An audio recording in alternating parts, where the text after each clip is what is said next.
ಓಂ ಶ್ರೀ ಗುರು ಬಸವಲಿಂಗಾಯ ಎನ್ನುವ ಜಗತ್ತಿನ ಎಲ್ಲ ದಾರ್ಶನಿಕರನ್ನ ಬಸವಾದಿ ಶರಣರನ್ನ ನೆನೆಸುತ್ತಾ ನಮ್ಮ ಅಕ್ಕನ ಅರಿವು ವಚನ ಅಧ್ಯಯನ ವೇದಿಕೆ ಬಸವಾದಿ ಶರಣರ ಚಿಂತನ ಕೂಟಗಳ ಸಂಯುಕ್ತ ಆಶ್ರಯದೊಳಗ ಶ್ರೀ ಶಿವಾನಂದ ಕಲ್ಕೇರಿ ಆಯುಕ್ತರು ಆದಾಯ ತೆರಿಗೆ ಇಲಾಖೆ ಬೆಂಗಳೂರು ಇವರು ತಮ್ಮ ತಂದೆ ಲಿಂಗೈಕ್ಯ ಹನುಮಂತರಾಯ ರಾಮಪ್ಪ ಕಲ್ಕೇರಿ, ತಾಯಿ ಲಿಂಗೈಕ್ಯ ಗಿರಿಜಾದೇವಿ ಎಚ್ ಕಲ್ಕೇರಿ ಇವರ ಸ್ಮರಣಾರ್ಥ ಇಟ್ಟಂತ ದತ್ತಿ ಹೆಸರಿನೊಳಗ ಇವತ್ತಿನ ಉಪನ್ಯಾಸ. ಕಳೆದ 5 ವರ್ಷಗಳಿಂದ ನಮ್ಮ ವೇದಿಕೆ ಬೇರೆ ಬೇರೆ ವಿಷಯಗಳ ಮೇಲೆ ಬಸವಾದಿ ಶರಣರ ಚಿಂತನ ಆಶಯಗಳನ್ನ ಬೇರೆ ಬೇರೆ ವಿಷಯಗಳ ಸಾವಿಲ್ಲದ ಶರಣರಾಗ್ಲಿ ಮಾಡಿದವರು, ಸ್ವಾತಂತ್ರ್ಯ ಹೋರಾಟಗಾರರು, ಹೀಗೆ ಒಂದು ವಿಶ್ವವಿದ್ಯಾಲಯವು ಮಾಡ್ತಕ್ಕಂಥ ಕಾರ್ಯವನ್ನ ನಿರಂತರವಾಗಿ ನಾವು ಮಾಡ್ತಾ ಇದ್ದೀವಿ. ಇದಕ್ಕೆಲ್ಲ ತಮ್ಮ ಎಲ್ಲ ರೀತಿಯ ಸಹಾಯ ಸಹಕಾರ ಪ್ರೋತ್ಸಾಹ ಅಂತಂದ್ರೆ ತಪ್ಪಾಗ್ಲಿಕ್ಕಿಲ್ಲ. ಇವತ್ತಿನ ಈ ಕಾರ್ಯಕ್ರಮಕ್ಕೆ ವಯಸ್ಸಿನೊಳಗೆ ಹಿರಿಯರಾಗಿ ಅನುಭವದೊಳಗೆ ಬಹಳ ಆದಂತ ಶಶಿಧರ್ ಕರ್ವಿ ಶೆಟ್ಟರನ್ನ ಸ್ವಾಗತ ಮಾಡ್ತಾ ಇವತ್ತಿನ ವಚನ ಪ್ರಾರ್ಥನೆ ಮಾಡ್ತಕ್ಕಂಥ ಆತ್ಮೀಯ ಡಾಕ್ಟರ್ ಮೃತ್ಯುಂಜಯ ಶೆಟ್ಟರ್ ಇವರನ್ನ ಸ್ವಾಗತ ಮಾಡ್ತಾ ಡಾಕ್ಟರ್ ಅಶೋಕ್ ಆಲೂರ್ ಕುಲಪತಿಗಳು ಕೊಡಗು ವಿಶ್ವವಿದ್ಯಾಲಯ ಇವರನ್ನ, ಲಿಂಗಪ್ಪಣ್ಣ ಕಲಬುರ್ಗಿ ಮತ್ತು ಪ್ರೇಮಕ ಹೊರಟ್ಟಿ ಅವರು, ಡಾಕ್ಟರ್ ಸರಸ್ವತಿ ಪಾಟೀಲ್, ಶಾರದಾ ಪಾಟೀಲ್ ಎಲ್ಲರನ್ನ ನಾನು ಸ್ವಾಗತ ಕೋರ್ತಾ ಆರಂಭದಲ್ಲಿ ಡಾಕ್ಟರ್ ಮೃತ್ಯುಂಜಯ ಶೆಟ್ಟರ್ ಅವರು ವಚನ ಪ್ರಾರ್ಥನೆ ಮಾಡ್ಲಿ ಅಂತ ಅವ್ರಿಗೆ ಕೇಳ್ಬೋದು.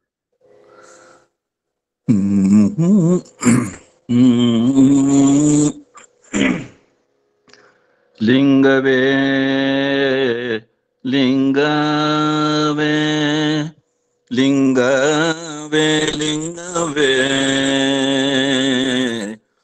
ನೋಡು ನೋಡು ನೋಡು ನೋಡು ನೋಡು ಲಿಂಗವೇ ನೋಡು ನೋಡು ಬಸವಯ್ಯವರು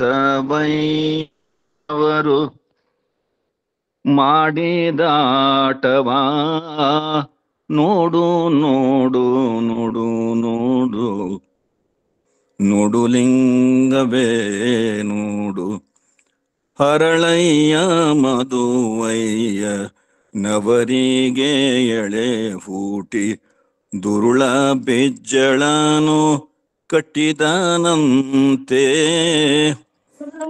ಇರಬಾರದಿಲ್ಲೆಂದು ಶರಣರಿಗರು ಎಂದೊಡೆಯ ಬಸವರಾಜ ನುಡಿದರಂತೆ ನೋಡು ನೋಡು ನೋಡು ನೋಡು ನೋಡು ಲಿಂಗವೇ ನೋಡು. ನುಡಿಯಲಾಲಿಸು ಬೇಗ ಕೆಡವುದಿ ಕಲ್ಯಾಣ ಒಡೆಯ ಸಂಗಮನೋಳ್ ಬೆರೆ ಬರಂತೆ ತಡಮಾಡಬೇಡಿರಿ ಮಡದಿಯರೆಂದೊಡೆಯ ಬಸವರಾಜ ಪೇಳಿದರಂತೆ ನೋಡು ನೋಡು ನೋಡು ನೋಡು ನೋಡು ಲಿಂಗವೇ ನೋಡು. ಅಪ್ಪಣ್ಣಯಗಳು ಕರೆಯ ಬಂದಿಹರಯ್ಯ ಕಪ್ಪಡಿ ಸಂಗಮನಾಥನಿ ಕೇಳು ಪುಷ್ಪಕ್ಕೆ ಪರಿಮಳ ಬೆರೆದಂತಾಯಿತ್ಯನ್ನಪ್ಪಿದ ಲಿಂಗವೇ ಮಾತನಾಡೋ ನೋಡು ನೋಡು ನೋಡು ನೋಡು ನೋಡು ಲಿಂಗವೇ ನೋಡು. ಅಲ್ಲಿಗೆ ಅಮ್ಮನು ಕರೆಯ ಬಂದಿಹರಯ್ಯ ಅಲ್ಲಿರುವ ಸಂಗಮ ಇಲ್ಲಿಲ್ಲವೇ ಅಲ್ಲಿರುವ ಸಂಗಮ ಇಲ್ಲಿಲ್ಲವೇ ಅಲ್ಲಿ ಇಲ್ಲಿ ಎಂಬ ಉಭಯ ಸಂದೇಹವೇ ಬಲ್ಲಿರ್ದ ಮಹಾತ್ಮರಿಗೆ ಇದು ಗುಣವೇನೋ ನೋಡು ನೋಡು ನೋಡು ನೋಡು ನೋಡು ಲಿಂಗವೇ ನೋಡು. ಸಂಗನ ಬಸವನ ನಿರುಪವತಾಳುತೆ ಹಿಂಗದೆ ಲಿಂಗಕ್ಕೆ ನಮಿಸೆ ತಲಿ ಹಿಂಗದೆ ಲಿಂಗಕ್ಕೆ ನಮಿಸುತ್ತಲೀ ಸಂಗನ ಬಸವನೆ ಆತನೇ ಈತನು ಸಂಗನ ಬಸವನೆ ಆ ಆ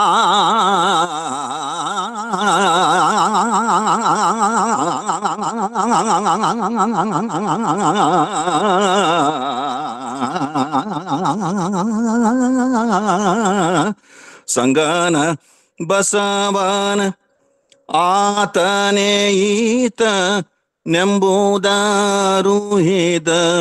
ಲಿಂಗವೇ ಮಾತನಾಡೋ ನೋಡು ನೋಡು ನೋಡು ನೋಡು ನೋಡು ಲಿಂಗವೇ ನೋಡು ನೋಡು ನೋಡು ನೋಡು ನೋಡು ನೋಡು ಲಿಂಗವೇ ನೋಡು. ಸರ್ವರಿಗೂ ಶರಣು ಶರಣಾರ್ಥಿಗಳು. ಅರ್ಥಪೂರ್ಣವಾಗಿ ವಚನ ಗಾಯನ ಮಾಡ್ತಕ್ಕಂಥ, ಪ್ರಾರ್ಥನೆ ಮಾಡ್ತಕ್ಕಂಥ ಅಂತಾರಾಷ್ಟ್ರೀಯ ಹಿಂದೂಸ್ತಾನಿ ಗಾಯಕರಾದಂತ ಡಾಕ್ಟರ್ ಮೃತ್ಯುಂಜಯ್ ಶೆಟ್ಟರ್ ಅವರಿಗೆ ಧನ್ಯವಾದಗಳು. ಕಾರ್ಯಕ್ರಮಕ್ಕೆ ಹಲವಾರು ಜನ ಸ್ವಾಗತ ಆಗಿ ಜಾಯ್ನ್ ಆಗಿದ್ದಾರೆ. ಅವರೆಲ್ಲರಿಗೆ ಡಾಕ್ಟರ್ ನಮ್ಮ ಸುರೇಶ್ ಜಂಗಮ್ ಶೆಟ್ಟಿ ಅವರು, ಡಾಕ್ಟರ್ ಹನುಮಾಕ್ಷಿ ಗೋಗಿ ಅವರು, ಸಾಕಷ್ಟು ಜನ ಜಾಯ್ನ್ ಆಗಿದ್ದಾರೆ. ಬಹುಶಃ ನಾನು ಶಶಿಧರ್ ಕರ್ವಿ ಶೆಟ್ಟರ್ ಅನುಭಾವಿಗಳು, ಸಂಘಟಕರು, ಸಂಚಾಲಕರು, ಶ್ರೀ ಗುರುಬಸವ ಮಂಟಪ ಹುಬ್ಬಳ್ಳಿ ಇವರನ್ನ ಪರಿಚಯಿಸುವ ಅಗತ್ಯತೆ ಯಾಕಿದೆ ಅಂತಂದ್ರೆ, ಬಹುಶಃ ವಚನ ಸಾಹಿತ್ಯ ಮತ್ತು ಈ ವಚನ ಚಳುವಳಿಯ ಲಿಂಗ ತತ್ವ, ಗುರುಲಿಂಗ ಜಂಗಮ ತತ್ವವನ್ನ ತಲಸ್ಪರ್ಶಿಯಾಗಿ ಅಧ್ಯಯನ ಮಾಡಿಕೊಂಡು ತಮ್ಮ ಬದುಕನ್ನ ತಮ್ಮ ಕಾಯಕದ ಜೊತೆಗೆ ಇದನ್ನ ನಿರಂತರವಾಗಿ ಪ್ರಸಾರ ಮಾಡ್ತಕ್ಕಂಥ ಕಾರ್ಯವನ್ನ ಇದು 3ನೇ ತಲೆಮಾರು, ಅವರ ಅಜ್ಜಿ ಅಜ್ಜ ಸಂಗಮಕ್ಕ ನಾವು ನೋಡಿದ್ವಿ, ಅವರು ಕರ್ವಿ ಶೆಟ್ಟರ್ ಅಂತಕ್ಕಂಥವ್ರು, ತಂದೆಯವರು, ಇವರು ತಮ್ಮ ಇಡೀ ಕುಟುಂಬ ಈ ಒಂದು ಕೈಂಕರ್ಯಕ್ಕೆ ತೊಡಗಿದ್ದಾರೆ. ಅವರು ಬಿಕಾಮ್ ಗ್ರಾಜುಯೇಟ್ ಆಗಿದ್ರು ಕೂಡ ತಮ್ಮ ವ್ಯಾಪಾರ, ಅದರ ಜೊತೆಗೆ ಹೆಚ್ಚು ಅಧ್ಯಯನ ಮತ್ತು ವಚನ ಸಾಹಿತ್ಯದ ಆಶಯಗಳನ್ನ ಗುರುತಿಸಿ ಅದಕ್ಕೆ ಪರಿಚಯ ಮಾಡ್ತಕ್ಕಂಥ ಕಾರ್ಯವನ್ನ ನಿರಂತರವಾಗಿ ಮಾಡ್ತಾ ಬಂದಿದ್ದಾರೆ. ಬಹುಶಃ ಗುರುಬಸವ ಮಂಟಪ ಕಳೆದ 75-80 ವರ್ಷಗಳಿಂದ ಈ ಕಾರ್ಯವನ್ನು ಹುಬ್ಬಳ್ಳಿ ಒಳಗ ಸದ್ದಿಲ್ಲದೆ ಮಾಡಿ ಇಡೀ ಕರ್ನಾಟಕ, ಭಾರತದೊಳಗ ಬಸವ ಅನುಯಾಯಿಗಳಿಗೆ ಮಾದರಿಯಾಗಿದ್ದಾರೆ. ಅದೇ ರೀತಿ ಸಹೋದರ ಶಶಿಧರ್ ಜಿ ಗು ಕರಿಬೀರ್ ಶೆಟ್ಟರ್ ಅವ್ರು ಎಲ್ಲೇ ಕರೆದ್ರು, ಯಾರೇ ಕರೆದ್ರು ಇಲ್ಲಂಗಿಲ್ಲ, ಯಾವುದೇ ವಿಷಯ ಕೊಟ್ಟರು ಅದನ್ನ ತಗೊಂಡು ಆಳವಾಗಿ ಅಧ್ಯಯನ ಮಾಡಿ ನಮ್ಮ ಜೊತೆಗೆ ಮಾತನಾಡಿದ್ದಾರೆ. ಈಗ ಉಳಿದವರೆಲ್ಲರೂ ತಮ್ಮ ಮೈಕ್ ಅನ್ನ ಮತ್ತು ವಿಡಿಯೋವನ್ನ ಮ್ಯೂಟ್ ಮಾಡ್ರಿ. ಶ್ರೀ ಕರ್ವೀರ್ ಶೆಟ್ಟರ್ ಅವರು 1 ಗಂಟೆ ನಮ್ಮ ವಕೀಲಗಳ ಬಗ್ಗೆ ಮಾತಾಡ್ಲಿ ಅಂತ ಅವ್ರು ಕೇಳ್ಕೊಳ್ತಾ ನನ್ನ ಮಾತಿಗೆ ವಿರಾಮ ಹೇಳ್ತೇನೆ. ಶರಣು ಶರಣ.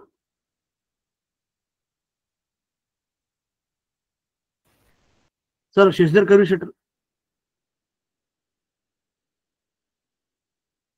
ಶೆಟ್ಟರ್ ಅನ್ಮ್ಯೂಟ್ ಮಾಡ್ಕೊಂಡು ಮಾತಾಡ್ಬೇಕ್ರಿ.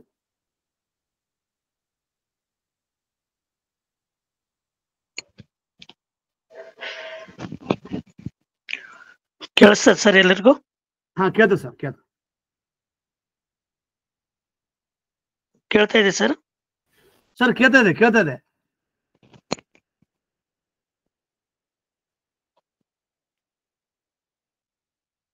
ಶಶಿಧರ್ ಕೇಳ್ತಾ ಇದ್ದೀರಿ? ಪಟ್ಟಣ ಸರ್ ಕೇಳ್ತೈತಲ್ರಿ ನಾ ಮಾತಾಡೋದು? ಹಾ, ಕೇಳ್ತದೆ ಸರ್, ಕೇಳ್ತಾ ಇದೆ.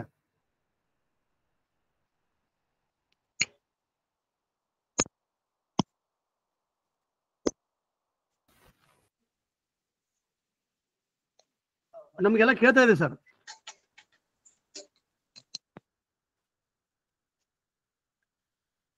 ಓಂ ಶ್ರೀ ಗುರು ಬಸವಲಿಂಗಾಯ ನಮಃ.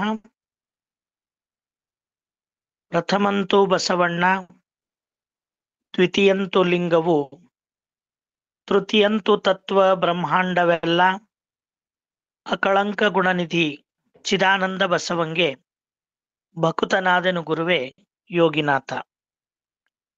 ಸ್ವಾನುಭಾವದ ನೆಲೆಯ ನಾನೇನ ಬಲ್ಲೆನೈ, ನೀನೇ ಒಳಪೊಕ್ಕು ಏನ ನುಡಿಸಿದೊಡೆ ನಾನು ನುಡಿವೆನೈ ಗುರುವೇ ಕೃಪೆಯಾಗು.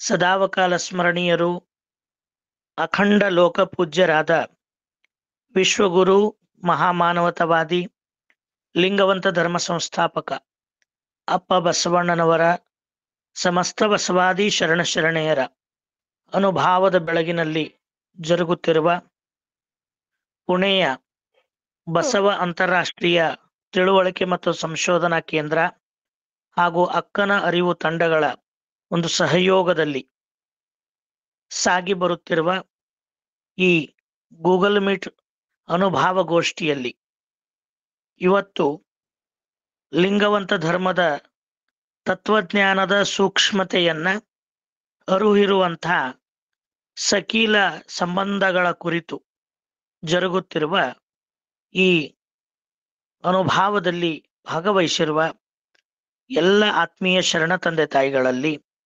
ಅನುಭಾವಿಗಳಲ್ಲಿ, ಮುದ್ದು ಮಕ್ಕಳಲ್ಲಿ, ತಮ್ಮೆಲ್ಲರಲ್ಲಿ ಭಕ್ತಿಯ ಶರಣಾರ್ಥಿಗಳು. ಇವತ್ತು ಸಕೀಲಗಳ ಕುರಿತು ಒಂದು ಅನುಭಾವ ಮತ್ತು ಸಂವಾದದ ಗೋಷ್ಠಿಯನ್ನ ಆಯೋಜನೆ ಮಾಡಿರ್ತಕ್ಕಂಥದ್ದು ಬಹಳ ಸ್ತುತ್ಯವಾಗಿರ್ತಕ್ಕಂಥ ಒಂದು ಕಾರ್ಯ.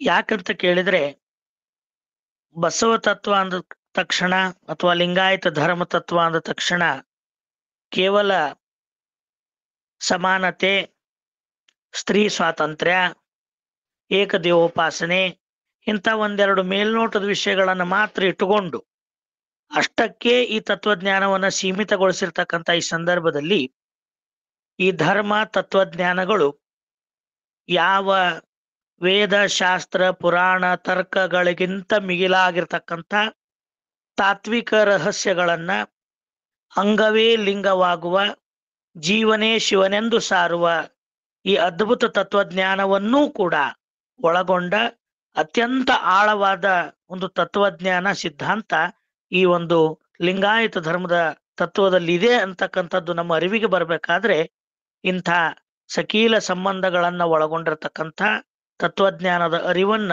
ಇವತ್ತು ನಾವು ಮಾಡ್ಕೋಬೇಕಾಗ್ತದೆ. ಆ ಹಿನ್ನೆಲೆಯಲ್ಲಿ ಅವುಗಳ ಪೂರ್ಣ ಅರಿವನ್ನ ನಾವು ಹೊಂದೋ ಸಲುವಾಗಿ ಇವತ್ತು ಯಾವ ಸಕೀಲಗಳ ಕುರಿತು ಒಂದು ಅನುಭವ ನಡೀತಾ ಇದೆಯಲ್ಲ, ಈ ಸಕೀಲ ಅನ್ನತಕ್ಕಂಥ ಶಬ್ದವನ್ನ ನಾವು ಸಾಮಾನ್ಯವಾಗಿ ಹಲವಾರು ಶರಣೆಯರ ವಚನಗಳಲ್ಲಿ ಕಾಣುತ್ತೀವಿ.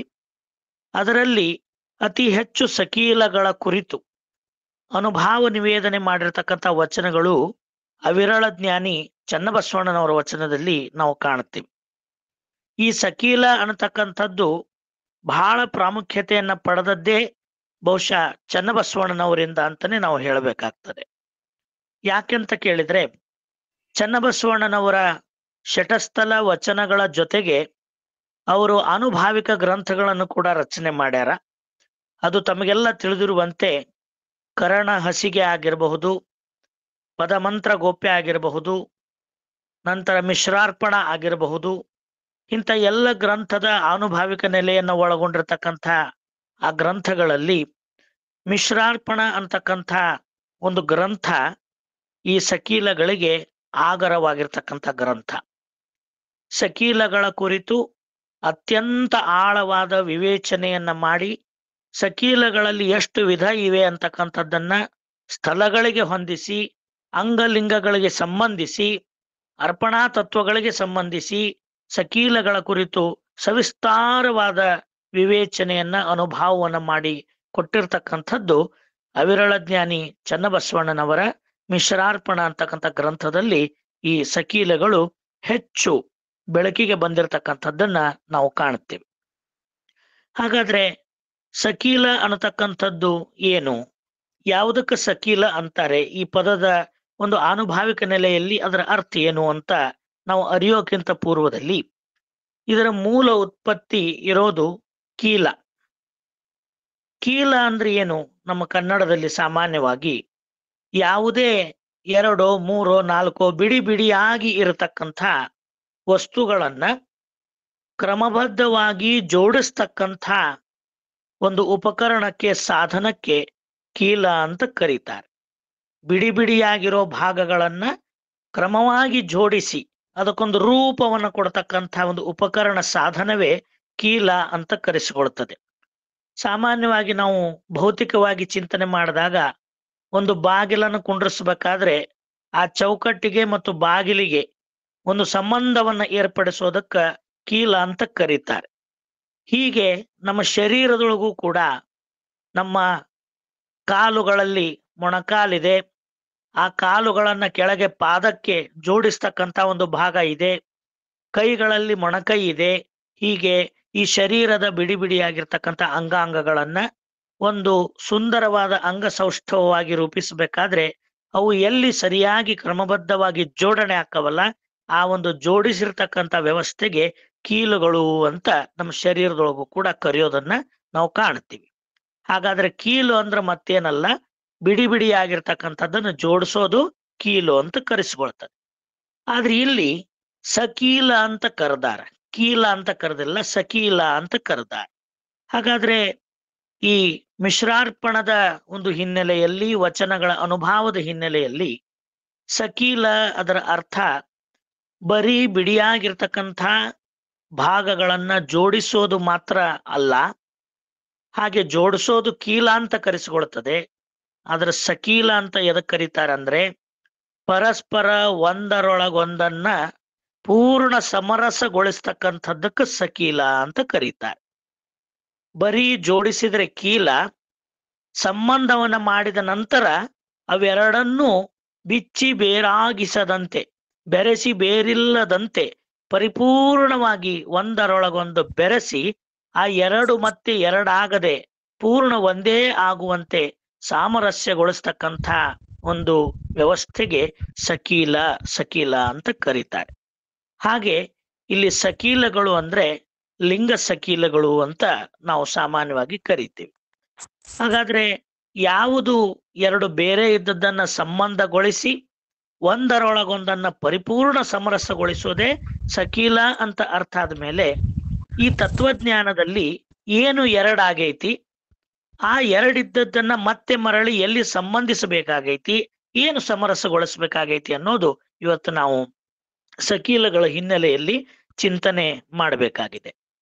ಹಾಗಾದ್ರೆ ಏನದು, ಯಾವ ಎರಡು ವಸ್ತುಗಳನ್ನ ಪರಸ್ಪರ ಸಂಬಂಧಿಸಿ ಒಂದರೊಳಗೊಂದು ಬೆರೆಸಿ ಸಾಮರಸ್ಯಗೊಳಿಸಬೇಕಾಗಿರ್ತಕ್ಕಂಥದ್ದು ಯಾವುದನ್ನ ಅಂತ ನಾವೊಂದಿಷ್ಟು ಚಿಂತನೆ ಮಾಡಬೇಕಾಗ್ತದೆ.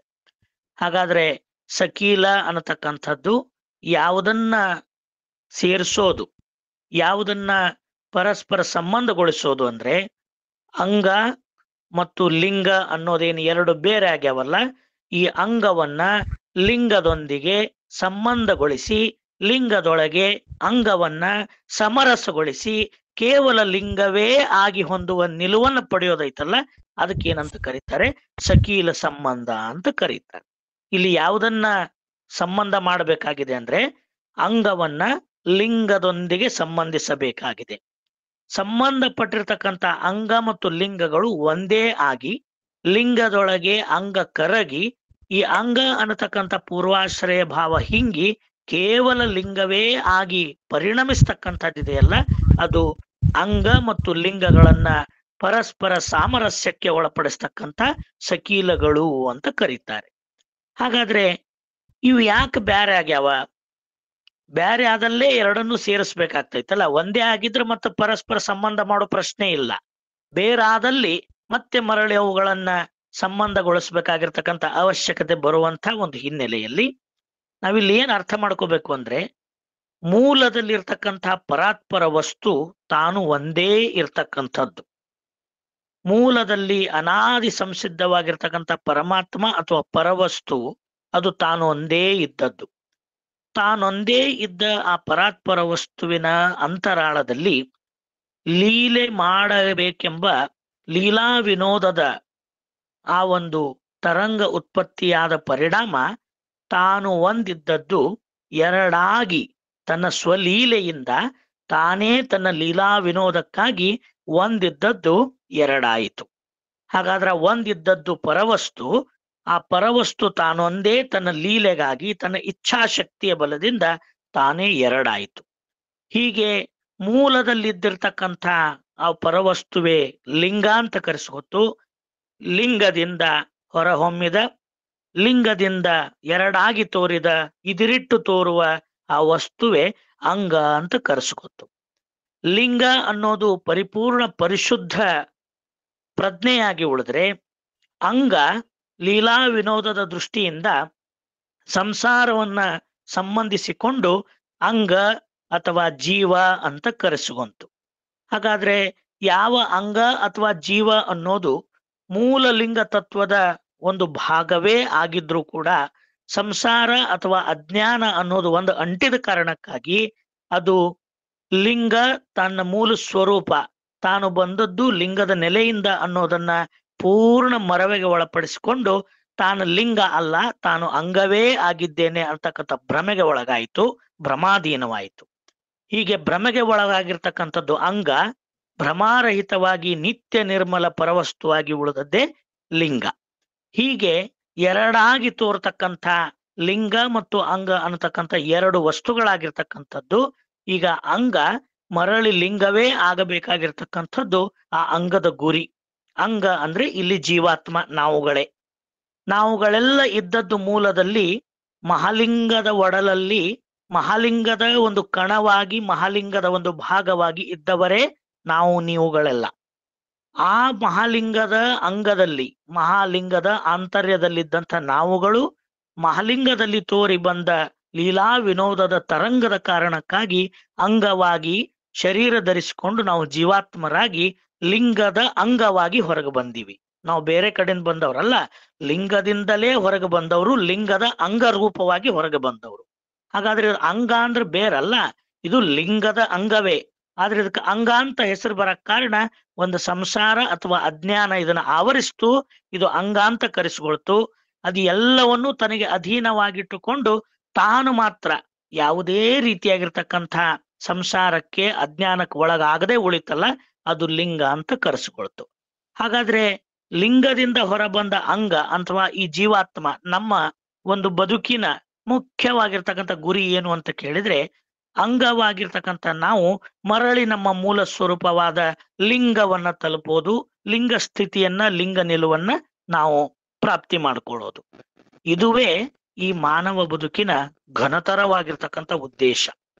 ನಮ್ಮ ಬದುಕಿಗಿರ್ತಕ್ಕಂಥ ಮುಖ್ಯವಾದ ಗುರಿ ಯಾವುದು ಅಂತ ಕೇಳಿದ್ರೆ, ಯಾವ ಮೂಲ ಲಿಂಗದಿಂದ ನಾವು ಹೊರಹೊಮ್ಮೆ ಬಂದಿವೋ ಮತ್ತೆ ಮರಳಿ ನಮ್ಮ ಗಮ್ಯ ಸ್ಥಾನವಾದ ಮೂಲ ಚಿತ್ ಸ್ವರೂಪವಾದ ಆ ಲಿಂಗವನ್ನೇ ಸೇರಿ ಸಮರಸ ಸುಖವನ್ನ ಅನುಭವಿಸೋದೇ ನಮ್ಮೆಲ್ಲರ ಬದುಕಿನ ಗುರಿಯಾಗಿರುವಂಥದ್ದು.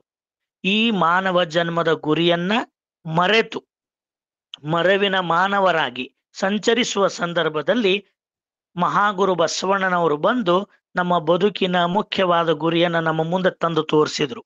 ನಮ್ಮ ಬದುಕಿನ ಗುರಿ ಲಿಂಗ ಅನ್ನೋದನ್ನ ಕರಸ್ಥಲಕ್ಕೆ ತಂದು ತೋರಿಸಿದ್ರು. ನಿನ್ನ ಮೂಲ ಸ್ವರೂಪ ಲಿಂಗ ಅನ್ನೋದನ್ನ ಕರಸ್ಥಲಕ್ಕೆ ತಂದು ತೋರಿಸಿದ್ರು.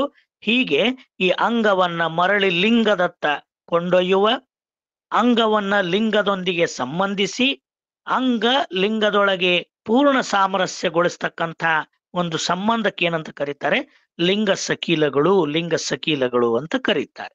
ಹೀಗೆ ಎರಡಿದ್ದನ್ನ ಸಂಬಂಧಗೊಳಿಸಿ ಸಮರಸಗೊಳಿಸೋದು ಅಂದ್ರೆ ಅಂಗವನ್ನ ಲಿಂಗದೊಂದಿಗೆ ಮೊದಲು ಸಂಬಂಧಿಸೋದು, ಸಂಬಂಧಗೊಳಿಸಿದ ನಂತರ ನಿರಂತರವಾಗಿ ಮಾಡುವ ಅನುಸಂಧಾನದ ಪರಿಣಾಮದಿಂದ ಅಂಗವೂ ಲಿಂಗವಾಗಿ ಪರಿಣಮಿಸುವಂಥದ್ದು. ಇದುವೇ ಲಿಂಗ ಸಕೀಲ ತತ್ವಗಳ ಮುಖ್ಯವಾಗಿರ್ತಕ್ಕಂಥ ಸಾರವಾಗಿರುವಂಥದ್ದು. ಆ ಒಂದು ಹಿನ್ನೆಲೆಯಲ್ಲಿ ಈ ಲಿಂಗ ಸಕೀಲಗಳನ್ನ ಅರಿವಿಗೆ ತಂದುಕೊಳ್ಳುವ ಒಂದು ಉದ್ದೇಶದಿಂದ ಅವಿರಳ ಜ್ಞಾನಿ ಚನ್ನಬಸವಣ್ಣನವರು ಮಿಶ್ರಾರ್ಪಣದಲ್ಲಿ 3 ವಿಧವಾಗಿರ್ತಕ್ಕಂಥ ಅರ್ಪಣಾ ಕ್ರಮಗಳನ್ನ ನಮಗೆ ತೋರಿಸಿಕೊಡ್ತಾರೆ. ಮೊದಲನೇದ್ದು ಕಾಯಾರ್ಪಣ, ಎರಡನೇದ್ದು ಕರಣಾರ್ಪಣ, ಮೂರನೇದ್ದು ಭಾವಾರ್ಪಣ. ಕಾಯಾರ್ಪಣ ಅಂದ್ರೆ ಶರೀರ, ಕರಣಾರ್ಪಣ ಅಂದ್ರೆ ಇಂದ್ರಿಯಗಳು, ಭಾವಾರ್ಪಣ ಅಂದ್ರೆ ಇವೆಲ್ಲದಕ್ಕೂ ಕಾರಣವಾದ 3ನೇ ಶರೀರ, ಅದು ಸೂಕ್ಷ್ಮ ಶರೀರ ಅಥವಾ ಭಾವ. ಈ 3 ತನುಗಳಲ್ಲಿ 3 ವಿಧವಾಗಿರ್ತಕ್ಕಂಥ ಮಲತ್ರಯಗಳು ಅಡಕವಾಗಿರ್ತವೆ.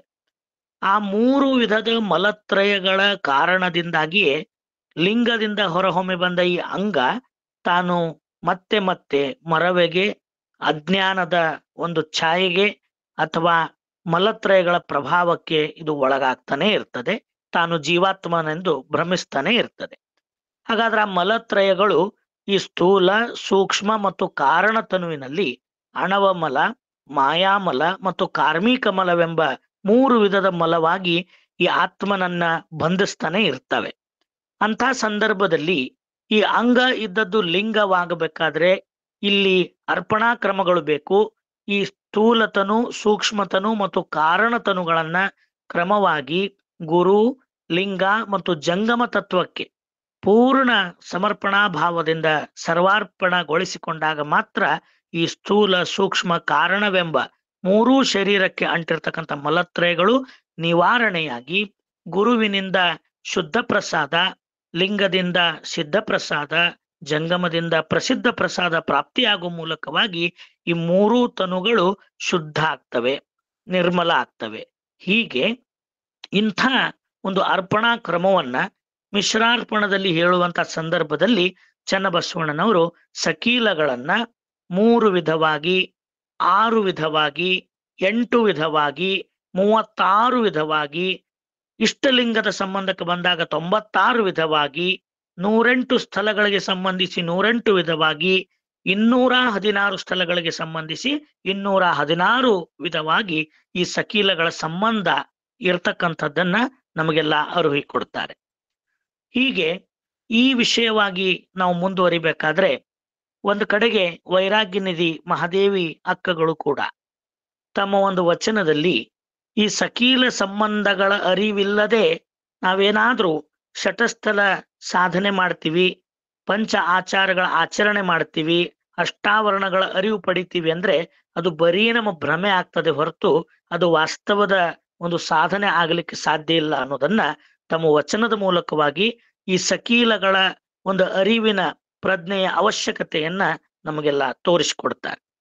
ಅಕ್ಕ ಮಹಾದೇವಿ ತಾಯಿಯ ವಚನದ ಪ್ರಕಾರ ಅವ್ರು ಹೇಳ್ತಾರೆ, ಅಯ್ಯ ಚಿದಂಗ ಚಿದ್ಘನ ಲಿಂಗ, ಶಕ್ತಿ ಭಕ್ತಿ ಹಸ್ತ ಮುಖ ಪದಾರ್ಥ ಪ್ರಸಾದ ಎಂಬಿವಾದಿಯಾದ ಸಮಸ್ತ ಸಕೀಲಂಗಳ ನೆಲೆ ಕಲೆಯನರಿಯದೆ ಜಿಹ್ವಾಲಂಪಟದಲ್ಲಿ ಆಹ್ವಾನಿಸಿ, ಗುಹ್ಯಾಲಂಪಟದಲ್ಲಿ ವಿಸರ್ಜಿಸಿ, ಸಕಲೇಂದ್ರಿಯ ಮುಖದಲ್ಲಿ ಮೋಹಿಯಾಗಿ, ಸದ್ಗುರು ಕರುಣಾಮೃತ ರಸ ತಾನೆಂದರಿಯದೆ ಬರಿದೆ ಭಕ್ತ ಮಹೇಶ ಪ್ರಸಾದಿ ಪ್ರಾಣಲಿಂಗಿ ಶರಣ ಐಕ್ಯ ಗುರು ಚರ ಪರವೆಂದು ಬೊಗಳುವ ಕುನ್ನಿಗಳ ನೋಡಿ ಎನ್ನ ಮನ ಬೆರಗು ನಿಬ್ಬೆರಗಾಯಿತಯ್ಯ ಚನ್ನಮಲ್ಲಿಕಾರ್ಜುನ.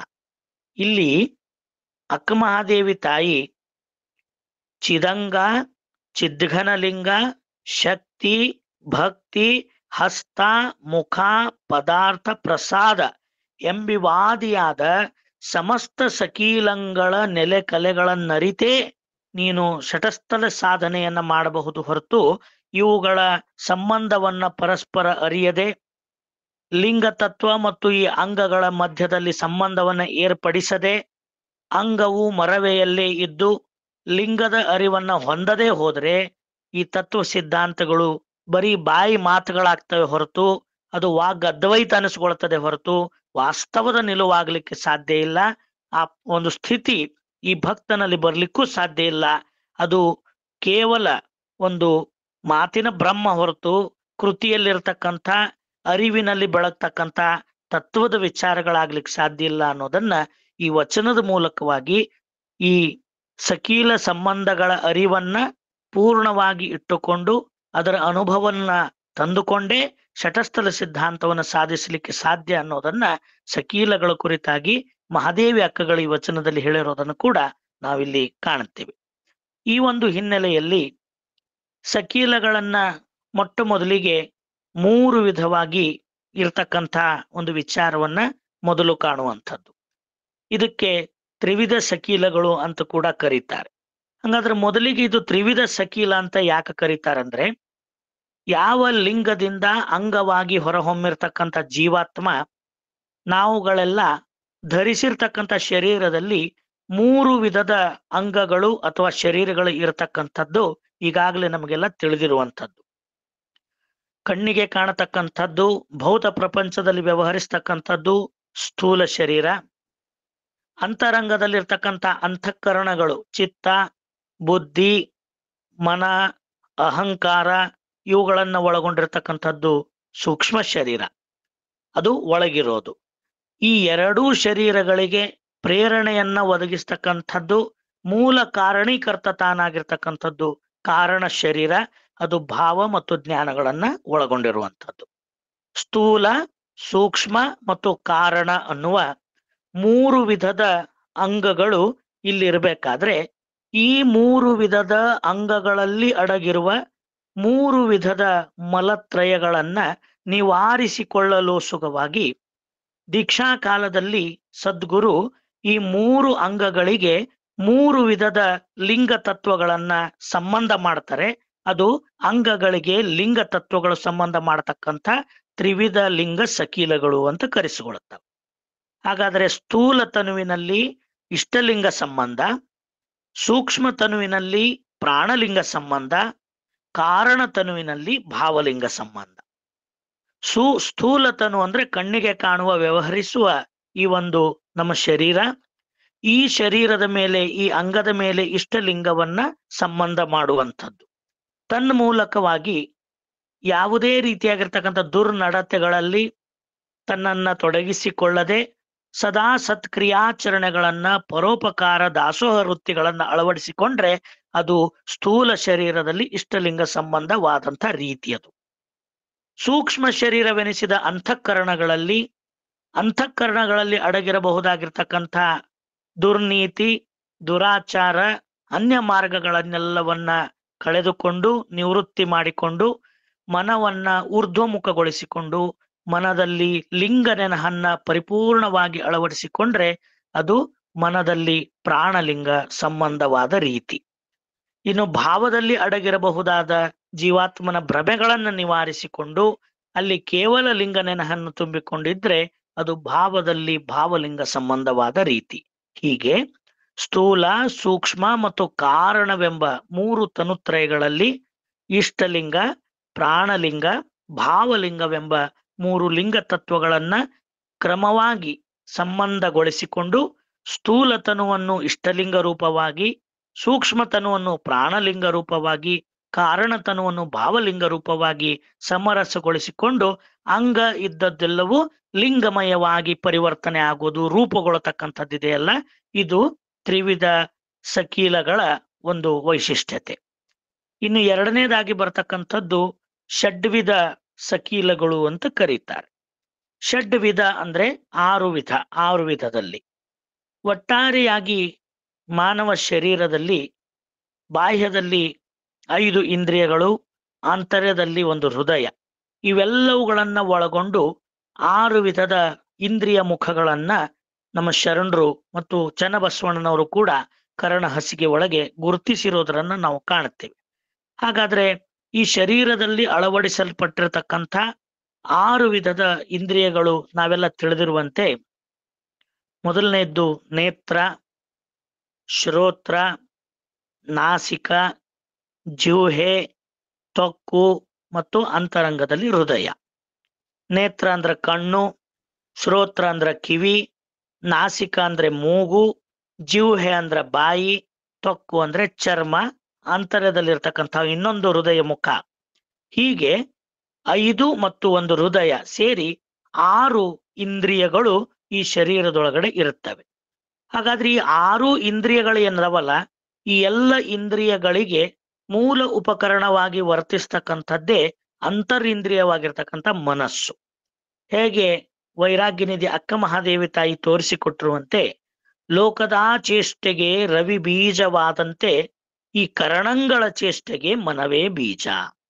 ಕರಣಗಳು ಅಂದ್ರೆ ಇಂದ್ರಿಯಗಳು. ಈ ಇಂದ್ರಿಯಗಳಲ್ಲಿರ್ತಕ್ಕಂಥ ವಿಷಯಗಳಲ್ಲಿ ಇರ್ತಕ್ಕಂಥ ಒಂದು ವ್ಯಾಮೋಹವನ್ನ, ಆ ವೃತ್ತಿಯನ್ನ ಸದಾ ಕ್ರಿಯಾಶೀಲವಾಗಿರುವಂತೆ ನೋಡಿಕೊಳ್ಳೋದೇ ಮನಸ್ಸು. ಆ ಮನಸ್ಸು ಯಾವ ಇಂದ್ರಿಯವನ್ನ ಹೊಕ್ಕು ಯಾವ ವಿಷಯದ ಆಸ್ವಾದನೆಯನ್ನ ಮಾಡ್ಬೇಕಂತ ಬಯಸ್ತೈತೋ ಆವಾಗ ಆ ಇಂದ್ರಿಯ ಜಾಗೃತವಾಗಿ ಆ ವಿಷಯದತ್ತ ತಾನು ಮುಖ ಮಾಡ್ತದೆ. ಹೀಗೆ ಆ ಒಳಗಡೆ ಇರ್ತಕ್ಕಂಥ ಕಣ್ಣಿಗೆ ಕಾಣದ ಅಂತರಿಂದ್ರಿಯವಾದ ಮನಸ್ಸು ಎಲ್ಲ ಕರ್ಣೇಂದ್ರಿಯಗಳ ಚೇಷ್ಟೆಗೆ, ಅಂದ್ರೆ ನೋಡೋದೊಂದು ಚೇಷ್ಟೆ, ಕೇಳೋದೊಂದು ಚೇಷ್ಟೆ, ರುಚಿಸೋದೊಂದು ಚೇಷ್ಟೆ, ಸ್ಪರ್ಶಿಸುವುದೊಂದು ಚೇಷ್ಟೆ, ಹೀಗೆ ಆಯಾ ಇಂದ್ರಿಯಗಳಿಂದ ಯಾವ ಯಾವ ಸುಖದ ಅನುಭವವನ್ನ ಪಡೆಯೋದಿದೆಯಲ್ಲ ಅದನ್ನೇ ಚೇಷ್ಟೆ ಅಂತ ಇಲ್ಲಿ ಹೆಸರಿಸಿರುವಂಥದ್ದು. ಹಾಗಾದ್ರೆ ಆ ಕ್ರಿಯೆಗಳು ನಡಿಬೇಕಾದ್ರೆ ಅದಕ್ಕೆ ಮೂಲ ಪ್ರೇರಣೆ ಕೊಡದೆ ಮನಸ್ಸು. ಆ ಮನಸ್ಸು ಅಂತಕ್ಕಂಥದ್ದು ಆ ಇಂದ್ರಿಯಗಳನ್ನ ತನ್ನ ಹತೋಟಿ ಒಳಗಿಟ್ಟುಕೊಂಡು, ಎಲ್ಲ ಇಂದ್ರಿಯಗಳನ್ನ ತನ್ನ ಅಧೀನದೊಳಗಿಟ್ಟುಕೊಂಡು ತಾನು ಮಾತ್ರ ಸುಖಿಸುತ್ತಾ ಇಂದ್ರಿಯಗಳೆಂಬ ಉಪಕರಣಗಳನ್ನು ಬಳಸಿಕೊಂಡು ಅದು ತನ್ನ ಕ್ರಿಯೆಯನ್ನ ಮಾಡ್ತಾ ಇರ್ತದೆ. ಹೀಗಿರ್ಬೇಕಾದ್ರೆ ಈ 6 ವಿಧದ ಇಂದ್ರಿಯಗಳು ಹಲವು ವಿಧದ ವಿಷಯಗಳಲ್ಲಿ ಒಂದೊಂದು ಇಂದ್ರಿಯಕ್ಕೆ ಒಂದೊಂದು ವಿಷಯಗಳ ಸಂಪರ್ಕ. ಒಂದು ಶಬ್ದ, ಒಂದಕ್ಕೆ ಸ್ಪರ್ಶ, ಒಂದಕ್ಕೆ ರೂಪ, ಒಂದಕ್ಕೆ ರಸ, ಒಂದಕ್ಕೆ ಗಂಧ, ಒಂದಕ್ಕೆ ತೃಪ್ತಿ. ಹೀಗೆ ನೇತ್ರಕ್ಕೆ ಪ್ರಪಂಚವನ್ನು ನೋಡತಕ್ಕಂಥ ರೂಪ, ಶ್ರೋತ್ರಕ್ಕೆ ಶಬ್ದ, ನಾಸಿಕಕ್ಕೆ ಗಂಧ, ಜಿಹ್ವೆಗೆ ರುಚಿ, ತ್ವಕ್ಕು ಅಥವಾ ಚರ್ಮಕ್ಕೆ ಸ್ಪರ್ಶ, ಹೃದಯಕ್ಕೆ ತೃಪ್ತಿ. ಹೀಗೆ ಈ ಎಲ್ಲ ವಿಧವಾಗಿರ್ತಕ್ಕಂಥ ವಿಷಯಗಳಲ್ಲಿ ಒಂದೊಂದು ರೀತಿಯಾಗಿರ್ತಕ್ಕಂಥ ಇಂದ್ರಿಯಗಳು ನಿರಂತರವಾಗಿ ತೊಡಗುವಂತೆ ಮಾಡಿರ್ಬೇಕಾದ್ರೆ ತನ್ನೊಳಗಿರುವ ಮೂಲ ಪರವಸ್ತುವಿನ ಅರಿವಿನಿಂದ ಈ ಇಂದ್ರಿಯಗಳು ಮತ್ತು ಮನಸ್ಸು ಹೊರಗಾದ ಪರಿಣಾಮ ತನ್ನ ಅದ್ಭುತವಾದ ಶಕ್ತಿಯನ್ನ ಈ ಇಂದ್ರಿಯಗಳ ಮೂಲಕವಾಗಿ ತಾನು ಪೋಲು ಮಾಡ್ತಾನೆ ಇರ್ತದೆ. ಹೀಗಿರ್ಬೇಕಾದ್ರೆ ಈ ಇಂದ್ರಿಯಗಳನ್ನ ಲಿಂಗಮುಖವಾಗಿ ಪರಿವರ್ತಿಸಿಕೊಂಡು ಒಂದೊಂದು ಇಂದ್ರಿಯಗಳಿಗೂ ಲಿಂಗ ತತ್ವವನ್ನ ಸಂಬಂಧಿಸ್ತಕ್ಕಂಥದ್ದಿದೆಯಲ್ಲ, 6 ವಿಧದ ಇಂದ್ರಿಯಗಳಲ್ಲಿ 6 ವಿಧದ ಲಿಂಗ ತತ್ವಗಳನ್ನ ಸಂಬಂಧಿಸೋದೆ ಷಡ್ವಿಧ ಲಿಂಗ ಸಕೀಲ ಅಂತ ಕರೀತಾರೆ. ಹೇಗೆ 3 ವಿಧದ ಶರೀರಗಳಿಗೆ 3 ವಿಧದ ಲಿಂಗ ತತ್ವಗಳನ್ನ ಸಂಬಂಧಿಸಿ ಅಲ್ಲಿ ಸಮರಸಗೊಳಿಸಲಾಯಿತು, ಹಾಗೆ 6 ವಿಧದ ಷಡ್ವಿಧ ಸಕೀಲಗಳು ಅಂದ್ರೆ 6 ವಿಧದ ಇಂದ್ರಿಯಗಳಲ್ಲಿ 6 ವಿಧದ ಲಿಂಗ ತತ್ವಗಳನ್ನ ಕ್ರಮವಾಗಿ ನಾವು ಸಂಬಂಧಗೊಳಿಸುವಂಥದ್ದು. ಹೇಗೆ 6 ಇಂದ್ರಿಯಗಳ ಪರಿಚಯ ಮಾಡ್ಕೊಂಡ್ವಿ, ಅಲ್ಲಿರೋ ವಿಷಯಗಳ ಪರಿಚಯ ಮಾಡ್ಕೊಂಡ್ವಿ, ಈಗ ಅಲ್ಲಿ ಸಂಬಂಧಪಡಿಸಬೇಕಾಗಿರ್ತಕ್ಕಂಥ ಲಿಂಗ ತತ್ವಗಳು ಯಾವುದು ಅಂತ ಕೇಳಿದ್ರೆ ಆಚಾರಲಿಂಗ, ಗುರುಲಿಂಗ, ಶಿವಲಿಂಗ, ಜಂಗಮಲಿಂಗ, ಪ್ರಸಾದಲಿಂಗ ಮತ್ತು ಮಹಾಲಿಂಗ. ಈ 6 ಲಿಂಗ ತತ್ವಗಳನ್ನ ನಮ್ಮಲ್ಲಿ ಇರ್ತಕ್ಕಂಥ ಇಂದ್ರಿಯಗಳ ಮುಖದಲ್ಲಿ ಸಂಬಂಧವನ್ನ ಮಾಡೋದೇ ಷಡ್ವಿಧ ಲಿಂಗ ಸಕೀಲ. ಆಚಾರ ಲಿಂಗವನ್ನ ನಾಸಿಕದಲ್ಲಿ ಸಂಬಂಧ ಮಾಡೋದು, ಗುರುಲಿಂಗವನ್ನ ಜಿಹ್ವೆಯಲ್ಲಿ ಸಂಬಂಧ ಮಾಡೋದು, ಶಿವಲಿಂಗವನ್ನ ನೇತ್ರದಲ್ಲಿ ಸಂಬಂಧ ಮಾಡೋದು, ಪ್ರಸಾದ ಲಿಂಗವನ್ನ ಶ್ರೋತ್ರದಲ್ಲಿ ಸಂಬಂಧ ಮಾಡೋದು, ಜಂಗಮ ಲಿಂಗವನ್ನ ತ್ವಕ್ಕಿನಲ್ಲಿ ಸಂಬಂಧ ಮಾಡೋದು, ಮಹಾಲಿಂಗವನ್ನ ಹೃದಯಕ್ಕೆ ಸಂಬಂಧ ಮಾಡೋದು. ಈ ರೀತಿಯಾಗಿ 6 ವಿಧದ ಇಂದ್ರಿಯಗಳಲ್ಲಿ 6 ಲಿಂಗ ತತ್ವಗಳ ಸಂಬಂಧವನ್ನ ಮಾಡೋ ಮೂಲಕವಾಗಿ ಅಲ್ಲಿರ್ತಕ್ಕಂಥ ಮೂಲ ಪೂರ್ವ ಗುಣವನ್ನ ಅಂದ್ರೆ ವಿಷಯಗಳತ್ತ ಮುಖ ಮಾಡಿ ಹೋಗುವ ಇಂದ್ರಿಯಗಳ ವೃತ್ತಿಯನ್ನ ನಿವೃತ್ತಿ ಮಾಡಿ ಈ ಇಂದ್ರಿಯಗಳನ್ನ ಲಿಂಗೇಂದ್ರಿಯಗಳಾಗಿ ಅಂದ್ರೆ ಅಂಗದ ಇಂದ್ರಿಯಗಳಾಗಿ ಚರಿಸುವ ಇಂದ್ರಿಯಗಳ ಈ ವೃತ್ತಿಯನ್ನ ಪೂರ್ಣವಾಗಿ ಊರ್ಧ್ವಮುಖಗೊಳಿಸೋದು. ಅವು ಅಧೋಮುಖಿ ಪ್ರವೃತ್ತಿಯಲ್ಲಿ ಚರಿಸ್ತಿರ್ತಾವ. ಯಾವಾಗ ಈ ಲಿಂಗಗಳು ಆ ಇಂದ್ರಿಯಗಳಿಗೆ ಸಂಬಂಧವಾಗ್ತವ ಆವಾಗ ಅಲ್ಲಿರ್ತಕ್ಕಂಥ ಒಂದು ವೃತ್ತಿ ಊರ್ಧ್ವಮುಖಗೊಂಡು ಇಂದ್ರಿಯಗಳು ಲಿಂಗದ ಇಂದ್ರಿಯಗಳಾಗಿ ಅರ್ಪಣಾ ಕ್ರಮಕ್ಕೆ ಬರ್ತವ. ನೋಡುವ ನೋಟ ಲಿಂಗದ ನೋಟ, ಕೇಳುವ ಶಬ್ದ ಲಿಂಗದ ಸುಶಬ್ದ, ಸ್ಪರ್ಶಿಸುವ ಕ್ರಿಯೆಗಳೆಲ್ಲ ಲಿಂಗದ ಸ್ಪರ್ಶ, ರುಚಿಸಿದ ಭೋಗಗಳೆಲ್ಲವೂ ಲಿಂಗ ಭೋಗ. ಹೀಗೆ ಈ ಎಲ್ಲ ಇಂದ್ರಿಯಗಳಿಂದ ನಡೆಯುವ ಸುಖ ಭೋಗಗಳೆಲ್ಲ ಅಂಗದ ಭೋಗಗಳಾಗಿ ಉಳಿಯದೆ ಲಿಂಗದ ಭೋಗಗಳಾಗಿ ಪರಿವರ್ತನೆಗೊಂಡು ಲಿಂಗ ಮುಖಕ್ಕೆ ಅರ್ಪಣೆ ಆಗ್ತಾ ಹೋಗೋದಿದೆಯಲ್ಲ, ಇದಕ್ಕೇನಂತ ಕರೀತಾರೆ? ಷಡ್ವಿಧ ಲಿಂಗ ಸಕೀಲಗಳು ಅಂತ ಕರೀತಾರೆ. ಇದನ್ನ ಕುರಿತು ಜೀವರಿಗೆ ಷಣ್ಮುಖ ಶಿವಯೋಗಿಗಳು ಕೂಡ ತಮ್ಮ ಒಂದು ವಚನದೊಳಗೆ ಹೇಳ್ತಕ್ಕಂಥದ್ದನ್ನ ನಾವು ಕಾಣುತ್ತೇವೆ. ಅವ್ರು ಎಷ್ಟು ಅದ್ಭುತವಾಗಿ ಹೇಳ್ತಾರಂದ್ರೆ, ದೇಹವೆಂಬ ಅರಮನೆಯೊಳಗೆ, ದೇಹವೆಂಬ ಅರಮನೆಯೊಳಗೆ ಮಹಾಲಿಂಗವೆಂಬ ಅರಸು ಮನವೆಂಬ ಪೀಠದ ಮೇಲೆ ಕುಳ್ಳಿರ್ದು ಪಂಚೇಂದ್ರಿಯಗಳೆಂಬ ಹರಿಯಾಣದಲ್ಲಿ ಅಂತಃಕರಣಗಳೆಂಬ ಪರಿಚಾರಕರುಗಳ ಕೈಯಿಂದ ಶಬ್ದ ಸ್ಪರ್ಶ ರೂಪ ರಸ ಗಂಧವೆಂಬ ಪಂಚ ವಿಷಯಗಳನ್ನೇ ಎಡೆ ಮಾಡಿಸಿಕೊಂಡು ಸವಿಯುತ್ತಿರಲು ಆನಂದವೇ ಮಹಾಪ್ರಸಾದವೆಂದೆನ್ನುತ್ತಿರ್ತಿತಯ್ಯ ಅಖಂಡೇಶ್ವರ. ಇಲ್ಲಿ ದೇಹ ಅನ್ನೋದೇ ಒಂದು ಅರಮನೆ, ಅದು ಪರಮಾತ್ಮನ ಅರಮನೆ. ಅದರೊಳಗಿರುವ ಅಂತರಿಂದ್ರಿಯ ಮನವೇ ಒಂದು ಪೀಠ, ಜಗುಲಿ. ಅದರ ಮೇಲೆ ಕುಳಿತಿರ್ತಕ್ಕಂಥ ಒಡೆಯನೇ ಮಹಾಲಿಂಗವೆಂಬ ಅರಸು, ಅವನೇ ಪರಮಾತ್ಮ. ಆ ಪರಮಾತ್ಮನ ಪರಿಚಾರಕರುಗಳೇ ನಮ್ಮ ಅಂತಃಕರಣಗಳು, ಅಂತಃಕರಣಗಳೇ ಅವರ ಸೇವಕರು.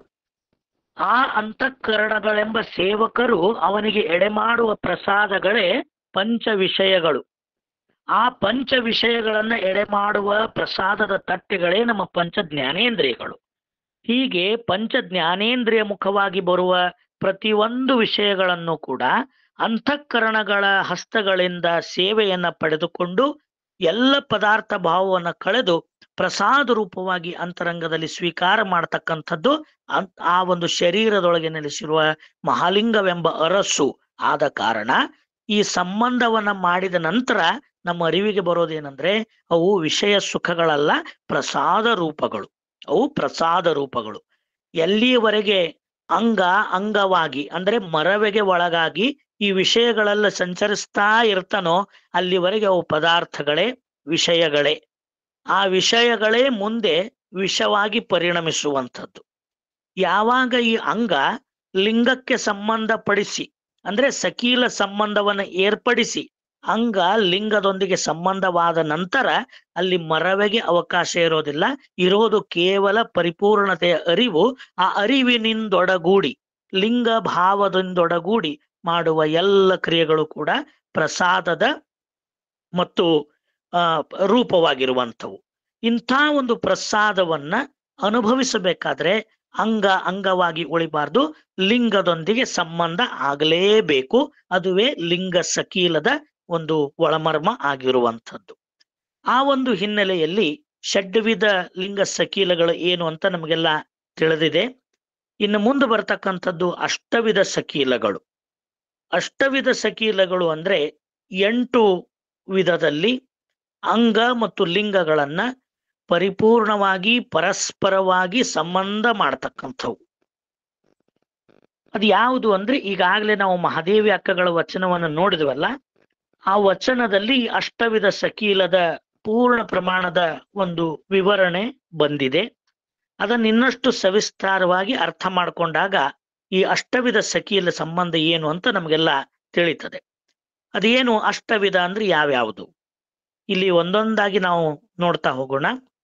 ಮೊದಲನೇದಾಗಿ ಅಂಗ, ಎರಡನೇದ್ದು ಲಿಂಗ, ಮೂರನೇದ್ದು ಶಕ್ತಿ, ನಾಲ್ಕನೇದ್ದು ಭಕ್ತಿ, ಐದನೇದ್ದು ಹಸ್ತ, ಆರನೇದ್ದು ಮುಖ, ಏಳನೇದ್ದು ಪದಾರ್ಥ, ಎಂಟನೇದ್ದು ಪ್ರಸಾದ.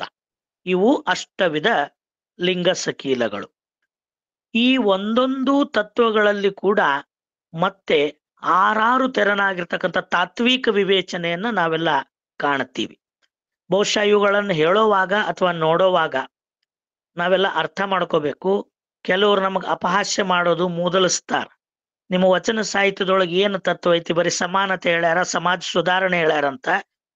ಈ ತತ್ವಗಳನ್ನ ನಾವು ಆಳವಾಗಿ ವಿವೇಚನೆ ಮಾಡಿದಾಗ ಗೊತ್ತಾಕೈತಿ ಯಾವ ಒಂದು ತತ್ವಜ್ಞಾನಕ್ಕೂ ಕಡಿಮೆ ಇಲ್ಲದ ಆಳವಾದ ಶಿವ ಜೀವರನ್ನ ಒಂದೇ ಮಾಡ್ತಕ್ಕಂಥ ತತ್ವಜ್ಞಾನದ ಆಳ ಎಷ್ಟೊಂದು ವಚನ ಸಾಹಿತ್ಯದೊಳಗೆ ಅಡಕವಾಗೈತಿ ಅನ್ನೋದು ಬಹುಶಃ ಇಂಥ ತಾತ್ವಿಕ ವಿಚಾರಗಳ ವಿವೇಚನೆಯನ್ನು ಮಾಡಿದಾಗ ಮಾತ್ರ ನಮಗ ತಿಳಿದು ಬರಕ್ ಸಾಧ್ಯ ಅಂತ ನನಗನಿಸ್ತದೆ. ಆ ಒಂದು ಹಿನ್ನೆಲೆಯಲ್ಲಿ ಬಹುಶಃ ಇದು ಸ್ವಲ್ಪ ಆದ್ರೂ ತತ್ವಜ್ಞಾನದ ತಿಳುವಳಿಕೆ ಇದ್ದವ್ರಿಗೆ ಮಾತ್ರ ಹಿಡಿತೈತಿ. ಏನೂ ಗಂಧ ಗಾಳಿ ಇಲ್ದವ್ರಿಗೆ ಇದು ತಿಳಿಯೋದು ಇಲ್ಲ. ಅಷ್ಟರ ಮಟ್ಟಿಗೆ ಆಳವಾಗಿರ್ತಕ್ಕಂಥ ಒಂದು ವಿವೇಚನೆಗಳು ಇಲ್ಲಿ ಇರೋದನ್ನ ನಾವು ಕಾಣ್ತೀವಿ. ಅದಕ್ಕಾಗಿ ಚನ್ನಬಸವಣ್ಣವ್ರ ಗ್ರಂಥಗಳನ್ನ ಯಾರೂ ಮುಟ್ಟೋ ಪ್ರಯತ್ನನೇ ಮಾಡೋದಿಲ್ಲ. ಕರಣ ಹಸಿಗೆ ಆಗಿರಬಹುದು, ಮಿಶ್ರಾರ್ಪಣ ಆಗಿರಬಹುದು, ನಂತರ ಪದಮಂತ್ರ ಗೋಪ್ಯ ಆಗಿರಬಹುದು, ಮಹಾದೇವಿ ಅಕ್ಕಗಳ ಯೋಗಾಂಗ ತ್ರಿವಿಧಿ ಆಗಿರಬಹುದು, ಅವುಗಳಲ್ಲಿ ಇರ್ತಕ್ಕಂಥ ಅನುಭಾವಿಕ ಆಳ ಬಹಳಷ್ಟು ಇರೋದ್ರಿಂದ ಅವುಗಳನ್ನ ಕುರಿತು ವಿವೇಚನೆ ಮಾಡೋದು ಬಹಳ ಕಷ್ಟ ಇರೋದ್ರಿಂದ ಬಹುಶಃ ಅವುಗಳನ್ನ ನಾವು ಬಹಳ ದೂರ ಇಟ್ಟು ಬಿಡ್ತೀವಿ.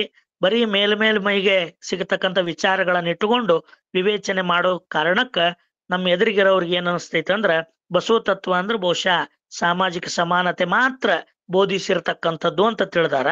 ಆದ್ರ ಈ ಸಾಮಾಜಿಕ ಸಮಾನತೆ ಅನ್ನೋದನ್ನ ಮೂಲ ನೈಸರ್ಗಿಕ ತತ್ವದಿಂದ ಬಂದಿರತಕ್ಕಂಥ ಸಮಾನತೆ ಎಲ್ಲಿಂದ ಬಂದೈತಿ ಅನ್ನೋದನ್ನ ಈ ತತ್ವಜ್ಞಾನ ಮುಖದಿಂದ ಅರ್ಥ ಮಾಡ್ಕೊಂಡಾಗ ಜಗತ್ತಿಗೆ ನಾವು ತೋರಿಸ್ಕೊಡ್ಬಹುದು. ಇದನ್ನ ಸಮಾನತೆ ಅನ್ನೋದು ಬರೀ ಮೇಲ್ಮೈಯಿಂದ ಬಂದದ್ದಲ್ಲ, ಮೂಲ ಪರವಸ್ತುವಿನಿಂದ ನಾವೆಲ್ಲ ಬಂದವರು ಲಿಂಗದಿಂದ ಹೊರಹೊಮ್ಮಿದ ಅಂಗಗಳಾಗಿರೋದ್ರಿಂದ ಅಲ್ಲಿಂದನೇ ನಮ್ಮ ಸಮಾನತೆ ಐತಿ ಹೊರತು ಇಲ್ಲಿ ಮೇಲ್ ಮಾಡೋ ಸಮಾನತೆ ಅಲ್ಲ ಅನ್ನೋದನ್ನ ನಾವೆಲ್ಲ ಜಗತ್ತಿಗೆ ತೋರಿಸಿಕೊಡ್ಬಹುದು ಇಂಥ ತತ್ವಜ್ಞಾನಗಳ ಅರಿವು ನಮ್ಮೊಂದಿಗಿದ್ದಾಗ. ಆ ಒಂದು ಹಿನ್ನೆಲೆಯಲ್ಲಿ ಅಷ್ಟವಿಧ ಸಕೀಲಗಳು 8 ತತ್ವಗಳು ಯಾವುವು ಅಂತ ನಾವು ನೋಡಿದ್ವಲ್ಲ. ಈ 8 ತತ್ವಗಳ ಒಂದು ವಿವೇಚನೆಯಲ್ಲಿ ತೊಡಗಿದಾಗ ಮೊದಲಿಗೆ ನಾವೆಲ್ಲ ನೋಡಿದ್ದು ಮೊದಲನೇ ತತ್ವ ಅಂಗ. ಅಂಗದಲ್ಲಿ ಅಂಗ ಅಂದ್ರೆ ಯಾವುದಕ್ಕಿಲ್ಲಿ ಅಂಗ ಅಂತ ಕರೆದಾರೆ. ಆ ಅಂಗದಲ್ಲಿ 6 ವಿಧಗಳನ್ನ ಕಾಣುತ್ತೀವಿ. ಹಂಗಾದ್ರೆ ಅವು 6 ಯಾವುವು ಅಂತ ಕೇಳಿದ್ರೆ, ಒಟ್ಟಾರೆಯಾಗಿ ಮೂಲ ಪರವಸ್ತುವಿನಿಂದ ಹೊರಹೊಮ್ಮಿದ್ದೇ ಅಂಗ, ಅದೆಲ್ಲವನ್ನ ಹೊರಹೊಮ್ಮಿಸಿದ್ದೇ ಲಿಂಗ. ಯಾವುದರಿಂದ ಎಲ್ಲವೂ ಹೊರಹೊಮ್ಮಿ ಲೀಲೆಯಾಡಿ ಮರಳಿ ಯಾವುದ್ರೊಳಗ ಮತ್ತ ಸೇರ್ಕೊಂತೈತಲ್ಲ ಅದಕ್ಕೆ ಲಿಂಗ ಅಂತಾರ. ಯಾವುದು ಹೊರಹೊಮ್ಮಿ ಈ ಪ್ರಪಂಚದೊಳಗ ಒಂದಿಷ್ಟು ವರ್ತಿಸ್ತೈತಲ್ಲ ಅದಕ್ಕ ಅಂಗ ಅಂತ ಕರೀತಾರ. ಹಾಗಾದ್ರೆ ಈ ಅಂಗ ಅನ್ನೋದು ಪರಮಾತ್ಮನಿಂದ ಹೊರಗೆ ಬಂದದ್ದೇ ಅಂದ್ರೆ ಹೆಂಗ ಬಂತು? ನೇರವಾಗಿ ನಾವೆಲ್ಲ ರೂಪುಗೊಂಡಿಲ್ಲ. ಇಷ್ಟು ಅದ್ಭುತವಾದ ಪ್ರಪಂಚ ಒಮ್ಮೆಲೇ ಇದು ತೋರಿ ಬಂದಿಲ್ಲ. ಇದೆಲ್ಲವೂ ಕೂಡ ಸಾಕಾರಗೊಂಡದ್ದು ನಿರಾಕಾರ ವಸ್ತುವಿನಿಂದಲೇ ಆಗಿದ್ರು ಕೂಡ ಆ ನಿರಾಕಾರ ವಸ್ತುವಿನ ಹೊಸ ಸೃಷ್ಟಿ ಅಲ್ಲ ಇದು. ನಾವಂತೀವಿ ಪರಮಾತ್ಮ ಇದನ್ನು ಸೃಷ್ಟಿ ಮಾಡದ ಅಂತ. ಪರಮಾತ್ಮನಿಂದ ಇದು ಹೊಸ ಸೃಷ್ಟಿ ಅಲ್ಲ. ಪರಮಾತ್ಮನ ಗರ್ಭದಲ್ಲಿ ಈ ಪೂರ್ವದೊಳಗೆ ಏನೇನು ಇವತ್ತು ನಮ್ಮ ಕಣ್ಣಿಗೆ ಬ್ರಹ್ಮಾಂಡ ಜೀವಾತ್ಮರು ಕಾಣ್ತೈತಲ್ಲ ಇದೆಲ್ಲವೂ ಅವ್ಯಕ್ತವಾಗಿ ಸೂಕ್ಷ್ಮವಾಗಿ ಗುಪ್ತವಾಗಿ ಕಣ್ಣಿಗೆ ಕಾಣದಂತೆ ಪರಮಾತ್ಮನ ಆಂತರ್ಯದಲ್ಲಿ ಇದು ಮೊದಲು ಇದ್ದದ್ದೇ. ಅದು ಯಾವ ರೂಪದೊಳಗಿತ್ತು? ನಿರಾಕಾರ ರೂಪದೊಳಗಿತ್ತು. ಅವನ ಲೀಲಾ ಕಾಲದೊಳಗ ಅದು ಸಾಕಾರಗೊಂಡು ಬ್ರಹ್ಮಾಂಡ ರೂಪವನ್ನು ತಾಳಿ ಹಂತವಾಗಿ ವಿಸ್ತಾರಗೊಳ್ತು ಅಂದ್ರೆ ಲಿಂಗವೇ ತಾನೇ ವಿಸ್ತಾರಗೊಂಡು ಅಂಗವಾಗಿದೆ ಹೊರತು ಲಿಂಗವನ್ನು ಬಿಟ್ಟು ಅಂಗ ಬೇರೆ ಅಲ್ಲ. ಲಿಂಗವೇ ವಿಸ್ತಾರಗೊಂಡು ಸಾಕಾರಗೊಂಡು ಅಂಗವಾಗಿದೆ. ಲಿಂಗದ ವಿಸ್ತಾರವೇ ಈ ಬ್ರಹ್ಮಾಂಡ ಅನ್ನತಕ್ಕಂಥದ್ದು ಶರಣ ಸಿದ್ಧಾಂತದ ಒಂದು ಮೂಲ ತಿರುಳಾಗಿರುವಂಥದ್ದು. ಆ ಒಂದು ವಿಚಾರವನ್ನ ಕುರಿತು ಲಿಂಗದಿಂದಲೇ ಈ ಅಂಗ ಹೊರಗೆ ಬರಬೇಕಾದ್ರೆ ಇದು ಯಾವ ಕ್ರಮವನ್ನು ಹಿಡಿದು ಬಂತು ಅಂದ್ರೆ, ಮೂಲದಲ್ಲಿದ್ದ ಪರವಸ್ತು ಪರಮಾತ್ಮನಿಂದ ಹೊರಹೊಮ್ಮಿದ ಮೊಟ್ಟ ಮೊದಲ ಸ್ವರೂಪಕ್ಕ ಆತ್ಮ ಅಂತ ಕರೀತಾರೆ. ಆತ್ಮನಿಂದ ಹೊರಹೊಮ್ಮಿರ್ತಕ್ಕಂಥದ್ದು ಆಕಾಶ.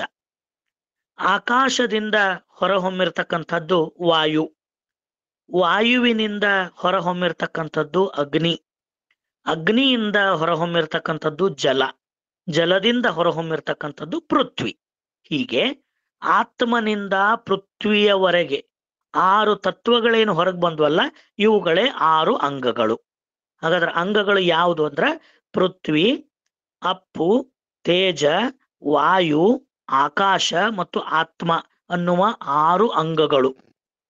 ಈ 6 ಅಂಗಗಳು ಪರಮಾತ್ಮನಿಂದ ಹಂತವಾಗಿ ಒಂದರಿಂದ ಒಂದು ಹೊರಹೊಮ್ಮಿ ಕೊನೆಗೆ ಪೃಥ್ವಿ ತತ್ವಕ್ಕೆ ಬಂದು ಇದು ನೆಲೆಗೊಳ್ತು. ಇವುಗಳೇ 6 ಅಂಗಗಳು. ಈ 6 ಅಂಗಗಳು ತಮ್ಮೊಳಗಿರುವ ಒಂದೊಂದು ಗುಣದೋಷಗಳನ್ನ ಕಳೆದುಕೊಳ್ಳಬೇಕಾದ್ರೆ ಅಲ್ಲಿ ಸಂಬಂಧಗೊಳ್ಳಬೇಕಾಗಿರ್ತಕ್ಕಂಥವೇ 6 ಲಿಂಗ ತತ್ವಗಳು.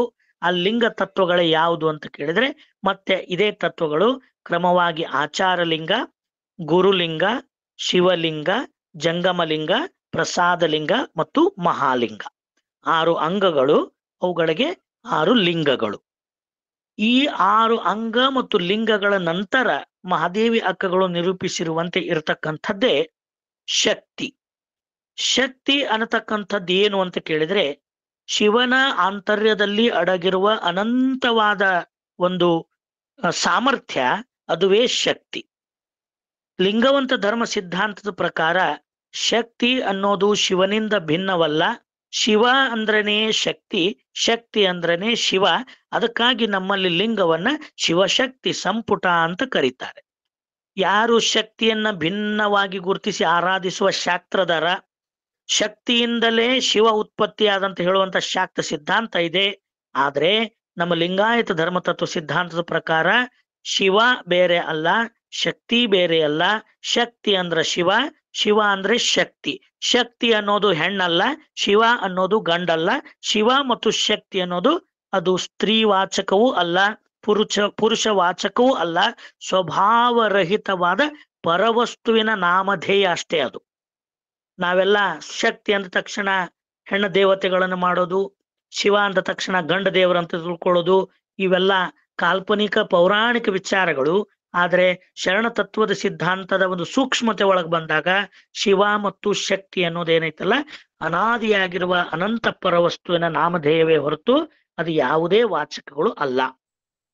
ಹಾಗಾದ್ರೆ ಶಕ್ತಿ ಅನ್ನೋದು ಶಿವನೊಳಗೆ ಅಪರಿಮಿತವಾಗಿ ಶಿವನ ಆಂತರ್ಯದೊಳಗಿರ್ಬೇಕಾದ್ರೆ ಆ ಶಕ್ತಿ ಯಾವಾಗ ಗೋಚರಕ್ಕೆ ಬಂತು ಅಂದ್ರೆ ಶಿವ ತತ್ವದಲ್ಲಿ ಲೀಲೆ ಉಂಟಾದಾಗ, ಈ ಬ್ರಹ್ಮಾಂಡ ವಿಸ್ತಾರವಾಗಬೇಕಾದಾಗ ಶಕ್ತಿ ಗೋಚರಕ್ಕೆ ಬರ್ತದೆ. ಆ ಶಕ್ತಿಯ ವಿಸ್ತಾರದಿಂದ ಈ ಅನಂತವಾದ ಬ್ರಹ್ಮಾಂಡವೆಲ್ಲವೂ ಸಾಕಾರಗೊಂಡಿರುವಂಥದ್ದು. ಆ ಒಂದು ಹಿನ್ನೆಲೆಯಲ್ಲಿ ಶಿವನೊಳಗೆ ಅಡಗಿರುವ ಆ ಶಕ್ತಿ ಈ ಪ್ರಪಂಚವನ್ನು ವಿಸ್ತಾರಗೊಳಿಸುವ ಸಂದರ್ಭದಲ್ಲಿ 6 ನಾಮಧೇಯಗಳನ್ನ ಪಡಿತೈತಿ. ಲೀಲಾ ಕಾಲದೊಳಗ ಒಂದೇ ಶಕ್ತಿ ಅದು 6 ರೂಪಗಳನ್ನ ತಾನು ವ್ಯಕ್ತಪಡಿಸ್ತೈತಿ. ಅವುಗಳಿಗೆ ಏನಂತ ಕರೀತಾರೆ ಅಂತ ಕೇಳಿದ್ರೆ ಇಚ್ಛಾಶಕ್ತಿ, ಜ್ಞಾನಶಕ್ತಿ, ಕ್ರಿಯಾಶಕ್ತಿ, ಆದಿಶಕ್ತಿ, ಪರಾಶಕ್ತಿ ಮತ್ತು ಚಿತ್ಶಕ್ತಿ. ಹೀಗೆ ಒಂದೇ ಶಕ್ತಿ 6 ವಿಧವಾಗಿ ಪರಿಣಮಿಸಿರುವಂಥದ್ದು. ಆ ಶಕ್ತಿಗಳ ಅಂಕುಚನ ಅಂದ್ರೆ ಆ 6 ಶಕ್ತಿಗಳು ಕಾಂಪ್ರೆಸ್ ಆದಾಗ ಅದುವೇ ಮಲತ್ರಯಗಳಾಗಿ ಜೀವಾತ್ಮನನ್ನ ಬಂಧಿಸ್ತವ. ಆ ಜೀವಾತ್ಮನನ್ನ ಬಂಧಿಸಿರುವ ಶಕ್ತಿಯ ಅಂಕುಚನವನ್ನ ಸಡಿಲಗೊಳಿಸಿ ಅವುಗಳನ್ನ ವಿಕಾಸಗೊಳಿಸ್ತಕ್ಕಂಥದ್ದು ಯಾವುದು ಅಂತ ಕೇಳಿದ್ರೆ ಭಕ್ತಿ. ಈ ಶಕ್ತಿಯಲ್ಲಿ ಭಕ್ತಿಯನ್ನ ಬೆರೆಸಿದಾಗಲೇ ಶಕ್ತಿಗಳು ಈ ಮಾನವನ ಒಂದು ಶರೀರದಲ್ಲಿ ವಿಕಾಸವಾಗುವಂಥವು. ಅದಕ್ಕಾಗಿ ಗುರು ಬಸವಣ್ಣನವರು ಭಕ್ತಿ ಮಾರ್ಗವನ್ನ ಅಡಿಪಾಯವಾಗಿಟ್ಟು ಈ ಧರ್ಮವನ್ನ ಕೊಟ್ರು. ಹಾಗಾದ್ರೆ ಭಕ್ತಿಯ ವಿಶೇಷತೆ ಏನು? ಯಾವುದದ ಭಕ್ತಿ ಅಂತ ಕೇಳಿದ್ರೆ, ಯಾವ ಶಕ್ತಿಗಳು ಈ ಮಾನವನ ಭೂಮಿಕೆ ಒಳಗೆ ಆಂತರ್ಯದೊಳಗೆ ಹುದುಗಿಸಲ್ಪಟ್ಟಿವೆಯೋ ಆ ಶಕ್ತಿಯ ವಿಕಾಸವನ್ನ ಮಾಡಿಕೊಳ್ಬೇಕಾದ್ರೆ ಅಲ್ಲಿ ಭಕ್ತಿ ಅನ್ನೋದು ಸಕೀಲ ಸಂಬಂಧವನ್ನ ಮಾಡ್ಬೇಕಾಗ್ತದೆ. ಹಾಗಾದ್ರೆ ಭಕ್ತಿಗಳು ಯಾವುದು, ಅವುಗಳಿಗೆ ಯಾವ ಭಕ್ತಿಗಳಂತ ಕರೀತಾರೆ? ಹಾಗಾದ್ರೆ ಭಕ್ತಿ ಒಳಗ 6 ವಿಧಗಳನ್ನ ತೋರಿಸಿಕೊಟ್ರು ಶಟಸ್ಥಲ ಕ್ರಮದೊಳಗೆ. ಶ್ರದ್ಧಾ ಭಕ್ತಿ, ನಿಷ್ಠಾ ಭಕ್ತಿ, ಅವಧಾನ ಭಕ್ತಿ, ಅನುಭವ ಭಕ್ತಿ, ಆನಂದ ಭಕ್ತಿ ಮತ್ತು ಸಮರಸ ಭಕ್ತಿ. 6 ವಿಧದ ಶಕ್ತಿ, ಆ ಶಕ್ತಿಗಳಲ್ಲಿನ ಬೆರೆಸಬೇಕಾಗಿರ್ತಕ್ಕಂಥದ್ದು 6 ವಿಧದ ಭಕ್ತಿ. ಈ 6 ವಿಧದ ಶಕ್ತಿಗಳನ್ನ ಈ ಭಕ್ತಿಯೊಂದಿಗೆ ಬೆರೆಸಿದಾಗ ಆ ಶಕ್ತಿ ವಿಕಾಸವಾಗತಕ್ಕಂಥದ್ದು, ಶಕ್ತಿ ಇರ್ತಕ್ಕಂಥದ್ದು ಮಲತ್ರಯಗಳನ್ನ ನಿವಾರಿಸುವಂಥದ್ದು. ಈ ಒಂದು ಹಿನ್ನೆಲೆಯಲ್ಲಿ ಹಸ್ತ, ಈ ಅಂಗ, ಲಿಂಗ, ಶಕ್ತಿ, ಭಕ್ತಿಗಳನ್ನ ಅರ್ಥ ಮಾಡಿಕೊಂಡು ಇನ್ನು ಮುಂದೆ ನಾವು ನೋಡ್ಬೇಕಾಗಿರ್ತಕ್ಕಂಥ ತತ್ವ ಅದು ಹಸ್ತ. ಹಸ್ತ ಅಂದ್ರೆ ಕ್ರಿಯೆಯನ್ನ ತೋರಿಸುವಂಥದ್ದು, ಕ್ರಿಯಾಶೀಲತೆಯನ್ನ ತೋರಿಸುವಂಥದ್ದು, ಆಚಾರವನ್ನ ಪ್ರತಿನಿಧಿಸುವಂಥದ್ದು. ಹಾಗಾದ್ರೆ ಇಲ್ಲಿ ಯಾವುದು ಹಸ್ತ ಅಂತ ಕೇಳಿದ್ರೆ ಸಾಧನಾ ಮುಖದಲ್ಲಿರ್ತಕ್ಕಂಥ ಭಕ್ತನಿಗೆ ಅವನ ಅಂತಃಕರಣಗಳೇ ಅವನ ಹಸ್ತಗಳು. ಹಾಗಾದ್ರೆ ಅಂತಃಕರಣಗಳು ಯಾವ್ಯಾವು ಅಂದ್ರೆ ಒಳಗಡೆ ಇರ್ತಕ್ಕಂಥವು ಮತ್ತೆ 6 ತತ್ವಗಳು. ಹಸ್ತದಲ್ಲಿ 6 ವಿಧಗಳು. ಅವು ಯಾವುದು ಅಂತ ಕೇಳಿದ್ರೆ ಚಿತ್ತ, ಬುದ್ಧಿ, ಅಹಂಕಾರ, ಮನ, ಭಾವ, ಜ್ಞಾನ ಮತ್ತು ಭಾವ. ಈ 6 ಅಂತಃಕರಣಗಳಿಗೆ ಏನಂತ ಕರೀತಾರೆ? ಹಸ್ತಗಳು ಅಂತ ಕರೀತಾರೆ. ಇವಕ್ ಹಸ್ತ ಅಂತ ಯಾಕೆ ಕರೀತಾರೆ ಅಂದ್ರೆ ಇವು ಆಚಾರವನ್ನ ಮಾಡೋವು, ಕ್ರಿಯಾಶುದ್ಧಿಯನ್ನ ಮಾಡ್ಕೋಬೇಕಾದಂಥವು. ಹಾಗಾದ್ರೆ ಇಲ್ಲಿರ್ತಕ್ಕಂಥ ಈ ಹಸ್ತಗಳು ಇವುಗಳೊಂದಿಗೆ ಏನನ್ನ ಸಂಬಂಧಗೊಳಿಸಬೇಕಾಗಿದೆ, ಯಾವುದು ಸಂಬಂಧ ಆಗಬೇಕು ಅಂತ ಕೇಳಿದ್ರೆ ಈ ಹಸ್ತಗಳು ಒಳಗಡೆ ಇರ್ತಕ್ಕಂಥ ಯಾವ ಚಿತ್ತ ಅಲ್ಲಿ ಸುಚಿತ್ತವಾಗಬೇಕಾಗಿದೆ, ಬುದ್ಧಿ ಸದ್ಬುದ್ಧಿ ಆಗಬೇಕಾಗಿದೆ, ಮನ ಸುಮನವಾಗಬೇಕಾಗಿದೆ, ಅಹಂಕಾರ ನಿರಹಂಕಾರವಾಗಿ ಪರಿಣಮಿಸಬೇಕಾಗಿದೆ, ಭಾವ ಸದ್ಭಾವವಾಗಬೇಕಾಗಿದೆ, ಜ್ಞಾನ ಸುಜ್ಞಾನವಾಗಿ ರೂಪುಗೊಳ್ಳಬೇಕಾಗಿದೆ. ಇವುಗಳು ಇಲ್ಲಿರ್ತಕ್ಕಂಥ ಪರಸ್ಪರ ಒಂದಕ್ಕೊಂದು ಹಸ್ತಗಳ ಒಂದು ಸಂಬಂಧ. ಈ ಸಂಬಂಧವನ್ನ ಮಾಡೋದ್ರಿಂದ ಯಾವ ಒಂದು ವಚನದಲ್ಲಿ ಗುರು ಬಸವಣ್ಣನವರು ಅಂತರಂಗದ ಕರಣಗಳೇ ಲಿಂಗ ಕಿರಣಗಳಾಗಿ ಬೆಳಗುವ ಅನ್ನುವಂತ ಒಂದು ವಿಷಯವನ್ನ ವಿವೇಚನೆ ಮಾಡ್ತಾರಲ್ಲ, ಹೀಗೆ ಕರಣಗಳಲ್ಲಿರುವ ಕತ್ತಲೆ ಕಳಿಬೇಕಾದ್ರೆ, ಅಲ್ಲಿರ್ತಕ್ಕಂಥ ಕುಚೋದ್ಯಗಳೆಲ್ಲ ನಾಶವಾಗಬೇಕಾದ್ರೆ ಚಿತ್ತ ಬುದ್ಧಿ ಅಹಂಕಾರ ಮನ ಜ್ಞಾನ ಭಾವಗಳು ಸುಚಿತ್ತ ಸುಬುದ್ಧಿ ಸುಮನ ಸದ್ಭಾವ ಸದ್ಭಕ್ತಿ ಸುಜ್ಞಾನವಾಗಿ ಅವುಗಳು ರೂಪುಗೊಳ್ಳಬೇಕಾಗ್ತದೆ. ಆವಾಗಲೇ ಅವು ಅಂತರಂಗದ ಕರಣಗಳು ಕತ್ತಲೆಯನ್ನ ಕಳ್ಕೊಂಡು ಲಿಂಗ ಕಿರಣಗಳಾಗಿ ಪ್ರಜ್ವಲಿಸುವು ಅನ್ನತಕ್ಕಂಥದ್ದನ್ನ ಈ ಸಕೀಲ ಸಂಬಂಧದಿಂದ ನಾವೆಲ್ಲ ಅರ್ಥ ಮಾಡ್ಕೋಬಹುದು. ಇದರ ಮುಂದಿರ್ತಕ್ಕಂಥವು ಪದಾರ್ಥ. ಪದಾರ್ಥ ಅನ್ನೋದು 7ನೇ ಒಂದು ವಿಷಯ. ಹಂಗಾರೆ ಪದಾರ್ಥ ಅನ್ನೋದ್ರೊಳಗ ಮತ್ತೆ 6 ತತ್ವಗಳನ್ನ ನಾವೆಲ್ಲ ಕಾಣ್ತೀವಿ. ಅದು ಇವೇ ವಿಷಯಗಳಿಗೆ ಇಲ್ಲಿ ಪದಾರ್ಥಗಳು ಅಂತ ಕರೆದ. ಆ ವಿಷಯಗಳು ಯಾವುದು ಅಂದ್ರೆ ಶಬ್ದ ಸ್ಪರ್ಶ ರೂಪ ರಸ ಗಂಧ ಮತ್ತು ತೃಪ್ತಿ. ಈ 6 ವಿಧದ ಪದಾರ್ಥಗಳು ಏನಾಗಿ ಪರಿಣಮಿಸಬೇಕು, ಅಲ್ಲಿ ಏನು ಸಂಬಂಧ ಆಗಬೇಕು ಅಂದ್ರೆ ಪದಾರ್ಥಗಳಿಗೆ ಪ್ರಸಾದದ ಸಂಬಂಧ ಆಗಬೇಕು. ಪದಾರ್ಥ ಇದ್ದದ್ದು ಪ್ರಸಾದವಾಗಿ ಪರಿಣಮಿಸಬೇಕು. ಪದಾರ್ಥ ಅಂತಕ್ಕಂಥದ್ದು ಸಾಮಾನ್ಯವಾಗಿ ಮರವೇ ಅಜ್ಞಾನ ಅಥವಾ ಸಂಸಾರವನ್ನು ಅಂಟಿಸಿಕೊಂಡದ್ದು. ಯಾವಾಗ ಲಿಂಗ ತತ್ವದ ಒಂದು ಅರಿವು ಉಂಟಾದಾಗ ಲಿಂಗ ಪ್ರಜ್ಞಾಹೀನ ಸ್ಥಿತಿಯನ್ನ ಕಳೆದುಕೊಂಡು ಅಂಗ ಪ್ರಜ್ಞಾ ಸ್ಥಿತಿಯನ್ನ ಕಳ್ಕೊಂಡು ಲಿಂಗ ಪ್ರಜ್ಞಾ ಸ್ಥಿತಿಯೊಳಗೆ ಈ ಇಂದ್ರಿಯಗಳು ತಮ್ಮನ್ನು ತೊಡಗಿಸಿಕೊಂಡಾಗ ಅಲ್ಲಿ ಬರ್ತಕ್ಕಂಥ ವಿಷಯಗಳು ಪದಾರ್ಥಗಳಾಗೋದಿಲ್ಲ, ಅವು ಪ್ರಸಾದಗಳಾಕ್ಕವ.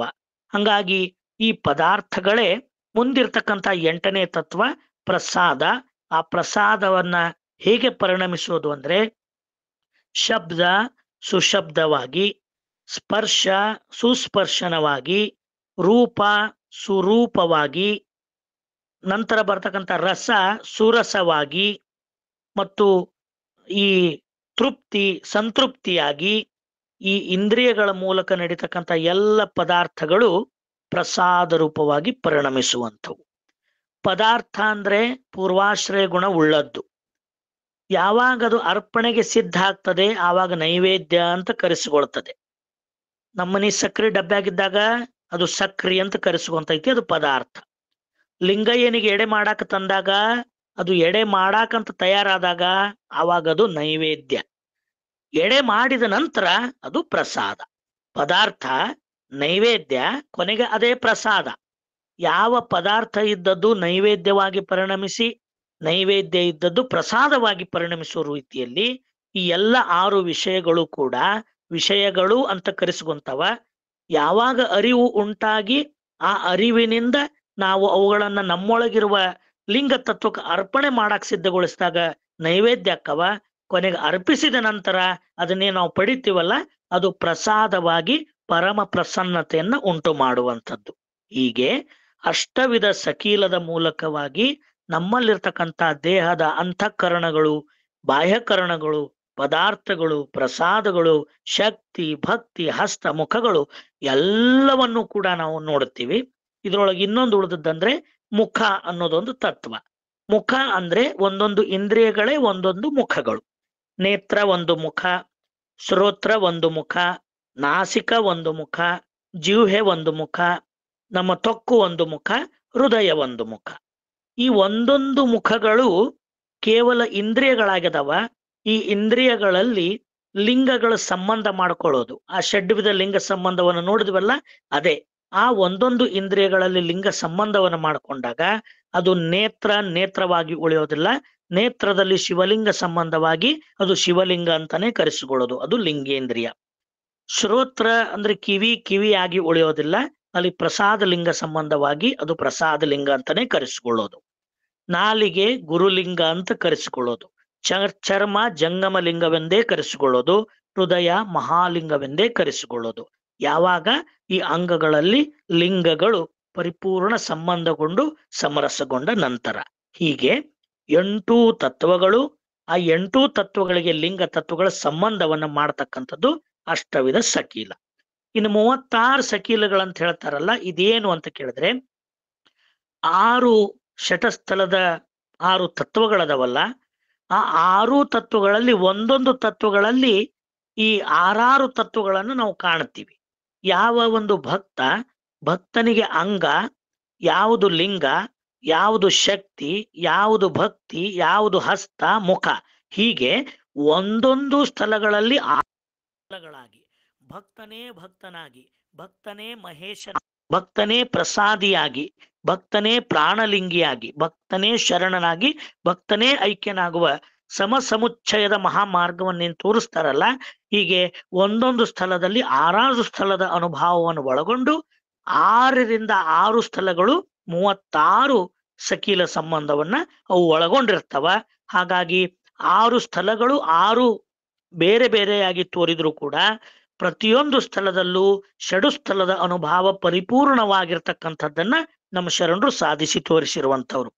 ಭಕ್ತ ಸ್ಥಳ ಅಂದ್ರೆ ಅದು ಬರೀ ಭಕ್ತ ಅಂತಲ್ಲ, ಆ ಭಕ್ತನೊಳಗೆ ಐಕ್ಯದ ಪರಿಪೂರ್ಣತೆಯೂ ಅಡಗಿರ್ತದೆ. ಹೇಗೆ ಒಂದು ಬೀಜ ಇದೆ ಅಂದ್ರೆ ಅದು ಬೀಜ ಅಷ್ಟೇ ಅಲ್ಲ, ಆ ಬೀಜದೊಳಗೆ ಅಂಕುರವೂ ಇದೆ, ಬೇರು ಇದೆ, ಎಲೆಯೂ ಇದೆ, ಕಾಂಡವೂ ಇದೆ, ಪುಷ್ಪವೂ ಇದೆ, ಪುಷ್ಪದ ಹಲವು ವಿಧದ ವರ್ಣವೂ ಇದೆ, ಕೊನೆಗೆ ಫಲವೂ ಇದೆ, ತನ್ನಂತ ಹಲವಾರು ಮತ್ತೆ ಬೀಜಗಳನ್ನು ಅದು ಒಳಗೊಂಡಿದೆ. ಹಾಗೆ ಭಕ್ತ ಅಂದ್ರೆ ಅವನಲ್ಲಿ ಏನಿಲ್ಲ ಅಂತಲ್ಲ, ಭಕ್ತನೊಳಗೆ ಐಕ್ಯ ಸ್ಥಳದ ಒಂದು ಸಂಪನ್ನತೆಯು ಅಡಗಿದೆ, ಸಕಲವನ್ನೂ ತನ್ನೊಳಗೆ ಅಡಗಿಸಿಕೊಂಡಿದೆ. ಹೇಗೆ ಒಂದು ಬೀಜ ವಿಕಾಸಗೊಂಡಂತೆ ತನ್ನೊಳಗಿರುವ ಸಕಲ ನೆನಹನ್ನ ತಾನು ಹಂತ ಹಂತವಾಗಿ ತೋರ್ಪಡಿಸ್ತೈತೋ, ಹಾಗೆ ಶಟಸ್ಥಲದಲ್ಲಿ ಭಕ್ತ ಹಂತ ಹಂತವಾಗಿ ಮಹೇಶನಾಗಿ, ಪ್ರಸಾದಿ, ಪ್ರಾಣಲಿಂಗಿ, ಶರಣ, ಐಕ್ಯ ಅನ್ನೋವು ತೋರಿ ಬರ್ತಾವ. ಆದ್ರೆ ತೋರಿ ಬಂದಿಲ್ಲ ಅಂದ್ರೆ ಅವನೊಳಗದ ಏನಿಲ್ಲ ಅಂತಲ್ಲ, ಅದೆಲ್ಲವನ್ನು ಕೂಡ ಪ್ರತಿಯೊಂದು ಸ್ಥಳದಲ್ಲೂ ಕೂಡ 6 ಸ್ಥಳದ ಅನುಭವಗಳು ಗಟ್ಟಿಗೊಂಡಿರ್ತಾವ ಅನ್ನೋದನ್ನ ತೋರಿಸ್ತೈತಿ. ಇನ್ನು 96 ಸಕೀಲಗಳು ಅಂದ್ರೆ ಸಂಕ್ಷಿಪ್ತವಾಗಿ ತಮಗೆ ಹೇಳ್ತೀನಿ. ಯಾವ ಒಂದು ಲಿಂಗ ತತ್ವದೊಳಗೆ 6 ಭಾಗಗಳನ್ನ ಗುರುತಿಸ್ತಾರ, 6 ಭಾಗಗಳಲ್ಲಿ ಒಂದೊಂದು ಭಾಗದಲ್ಲಿ 16 ತತ್ವಗಳ ಇರುವಿಕೆಯನ್ನ ಚನ್ನಬಸವಣ್ಣನವರು ಒಂದು ವಚನದೊಳಗೆ ತೋರಿಸಿಕೊಡ್ತಾರೆ. ನಮ್ಮ ಕರಸ್ಥಲದಲ್ಲಿಟ್ಟುಕೊಂಡು ಪೂಜೆ ಮಾಡ್ತಕ್ಕಂಥ ಇಷ್ಟಲಿಂಗ ಅದು ಪರಿಪೂರ್ಣ ಭಕ್ತನ ಸ್ವರೂಪವೇ ಆಗಿರುವಂಥದ್ದು. ಇದನ್ನ ನಾವು ಸ್ಪಷ್ಟವಾಗಿ ತಿಳ್ಕೋಬೇಕು. ಇದು ಯಾವುದೇ ಒಂದು ದೇವರ ಸ್ವರೂಪ ಅಲ್ಲ, ಮತ್ತೊಂದು ದೇವರ ಸ್ವರೂಪ ಅಲ್ಲ. ನಿನ್ನೊಳಗೇ ದೇವನಿದ್ದಾನೆ, ಅತ್ಯಂತಿಕವಾಗಿ ನೀನೇ ದೇವನಾಗಿದ್ದೀಯ. ನಿನ್ನೊಳಗಿರೋದು ನಿನ್ನ ಕಣ್ಣಿಗೆ ಕಾಣಲ್ಲ, ಅದಕ್ಕೆ ನಿನ್ನ ಎದುರಿಗಿಟ್ಟು ತೋರಿಸೋ ಸಲುವಾಗಿ ಗುರು ಇಷ್ಟಲಿಂಗ ರೂಪವಾಗಿ ಮಾಡಿಕೊಡ್ಬೇಕಾದ್ರೆ ಆ 96 ತತ್ವಗಳು ಯಾವ ನಿನ್ನೊಳಗದಾವ ಅದೇ ತತ್ವ ಸ್ವರೂಪಗಳು ಲಿಂಗದೊಳಗೂ ಅದಾವ. ನಿನ್ನ ಲಿಂಗ ಬೇರೆ ಅಲ್ಲ, ನಿನ್ನ ಅಂಗ ಬೇರೆ ಅಲ್ಲ ಅಂತ ತೋರಿಸೋದೇ ಈ 96 ಸಕೀಲಗಳ ಲಿಂಗ ತತ್ವದ ಒಂದು ವಿಶೇಷತೆ.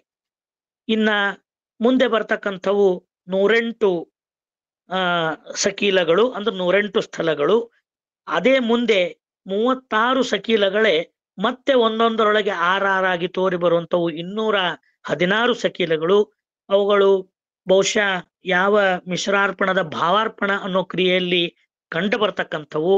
ಅವುಗಳನ್ನು ಕೋಷ್ಟಕ ಹಾಕೇ ವಿವರಿಸ್ಬೇಕು. ಮತ್ತಷ್ಟೇ ಅಲ್ಲ, ಅದಕ್ಕೆ ಬಹಳಷ್ಟು ಸಮಯ ಹಿಡಿಯೋದ್ರಿಂದ ಇವಿಷ್ಟು ಸಕೀಲ ಸಂಬಂಧಗಳ ಪೂರ್ಣ ಅರಿವನ್ನ ನಾವು ಮಾಡ್ಕೊಂಡ್ರೆ ಸಾಕು, ಎಷ್ಟೋ ಮಟ್ಟಿಗೆ ಸಾಧನೆ ಮಾಡ್ಲಿಕ್ಕೆ ನಮಗೆಲ್ಲ ಪ್ರೇರಣೆ ಸಿಗುತ್ತದೆ. ಆದ್ರೆ ನಮಗೆಲ್ಲ ಒಂದು ಅರಿವಾದ್ರೂ ಇರಬೇಕು.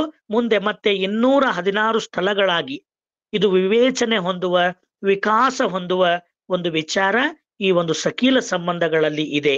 ಅದಕ್ಕೆ ಇನ್ನೊಂದ್ ಸಾರಿ ನಾನು ಹೇಳ್ತೀನಿ, 3 ಅಂಗಗಳಲ್ಲಿ 3 ಲಿಂಗಗಳನ್ನ ಸಂಬಂಧ ಮಾಡೋದು 3 ವಿಧದ ಸಕೀಲ. 6 ಇಂದ್ರಿಯಗಳಲ್ಲಿ 6 ಲಿಂಗ ತತ್ವಗಳ ಸಂಬಂಧ ಮಾಡ್ಕೊಳ್ಳೋದು ಷಡ್ವಿಧ ಲಿಂಗ ಸಕೀಲ. ನಮ್ಮಲ್ಲಿರ್ತಕ್ಕಂಥ 8 ತತ್ವಗಳಲ್ಲಿ ಪ್ರತಿಯೊಂದು ತತ್ವಗಳಲ್ಲಿ 6 ತತ್ವಗಳ ಸಂಬಂಧವನ್ನ ಮಾಡ್ಕೊಳ್ತಕ್ಕಂಥದ್ದು ಅಷ್ಟವಿಧ ಸಕೀಲ. ಪ್ರತಿಯೊಂದು ಸ್ಥಳದೊಳಗೆ 6 ಸ್ಥಳಗಳ ಅನುಭವ ಲಿಂಗ ತತ್ವಗಳು ಅಡಗಿವೆ ಅನ್ನೋ ಅರಿವನ್ನು ಪಡೆಯೋದು 36 ತತ್ವಗಳ ಸಕೀಲ. ಇಷ್ಟಲಿಂಗ ತತ್ವದಲ್ಲಿ 96 ತತ್ವಗಳನ್ನ ತೋರಿ ಕೊಡೋದು 96 ಸಕೀಲ. ಮುಂದೆ ಈ ಒಂದು ಶಟಸ್ಥಲ ಕ್ರಮದಲ್ಲಿ ಆ ಶಟಸ್ಥಲವೇ ಮುಂದೆ 108 ಸ್ಥಳವಾಗಿ ಹೊರ ಹೊಮ್ಮತಕ್ಕಂಥದ್ದು 108 ಸಕೀಲ.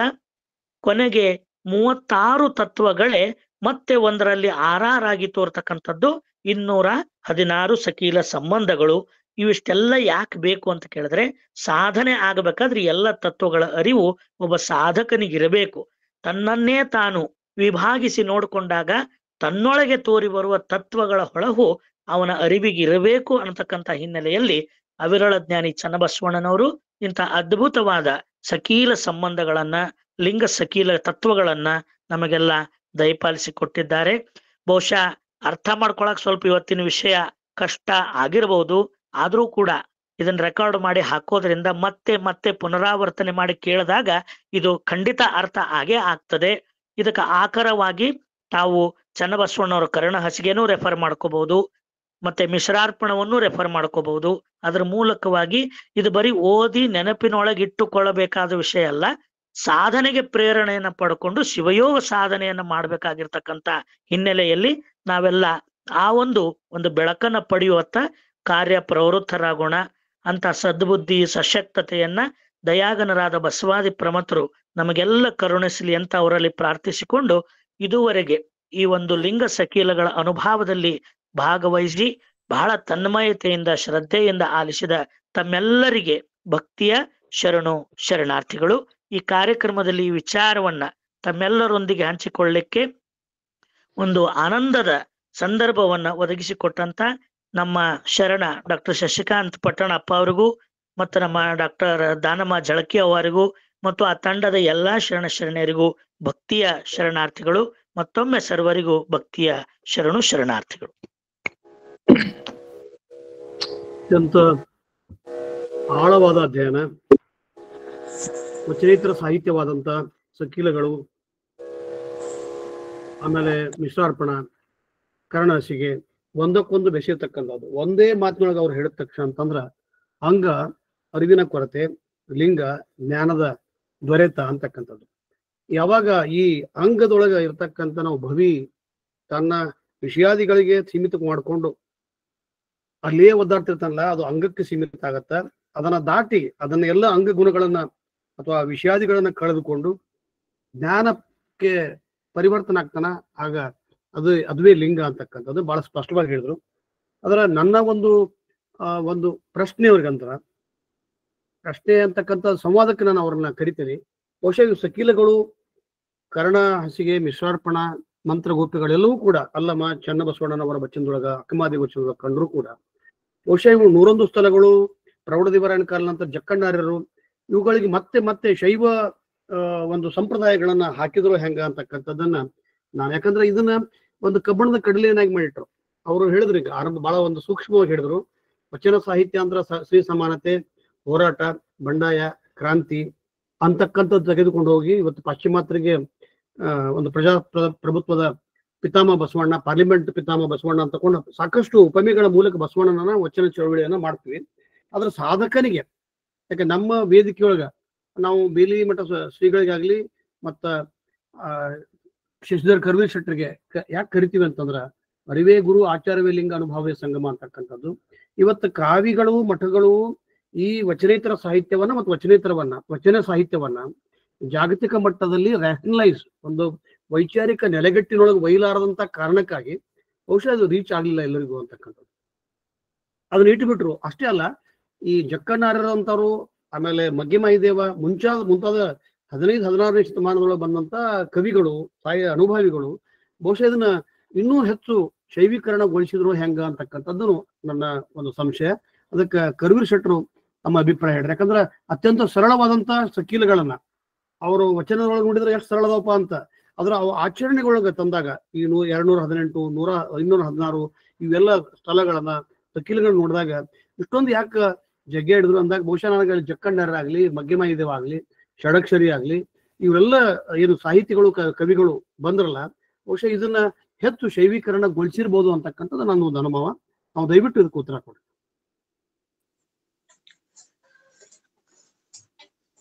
ಕರ್ವೀರ್ ಶೆಟ್ಟಿ ಸರ್.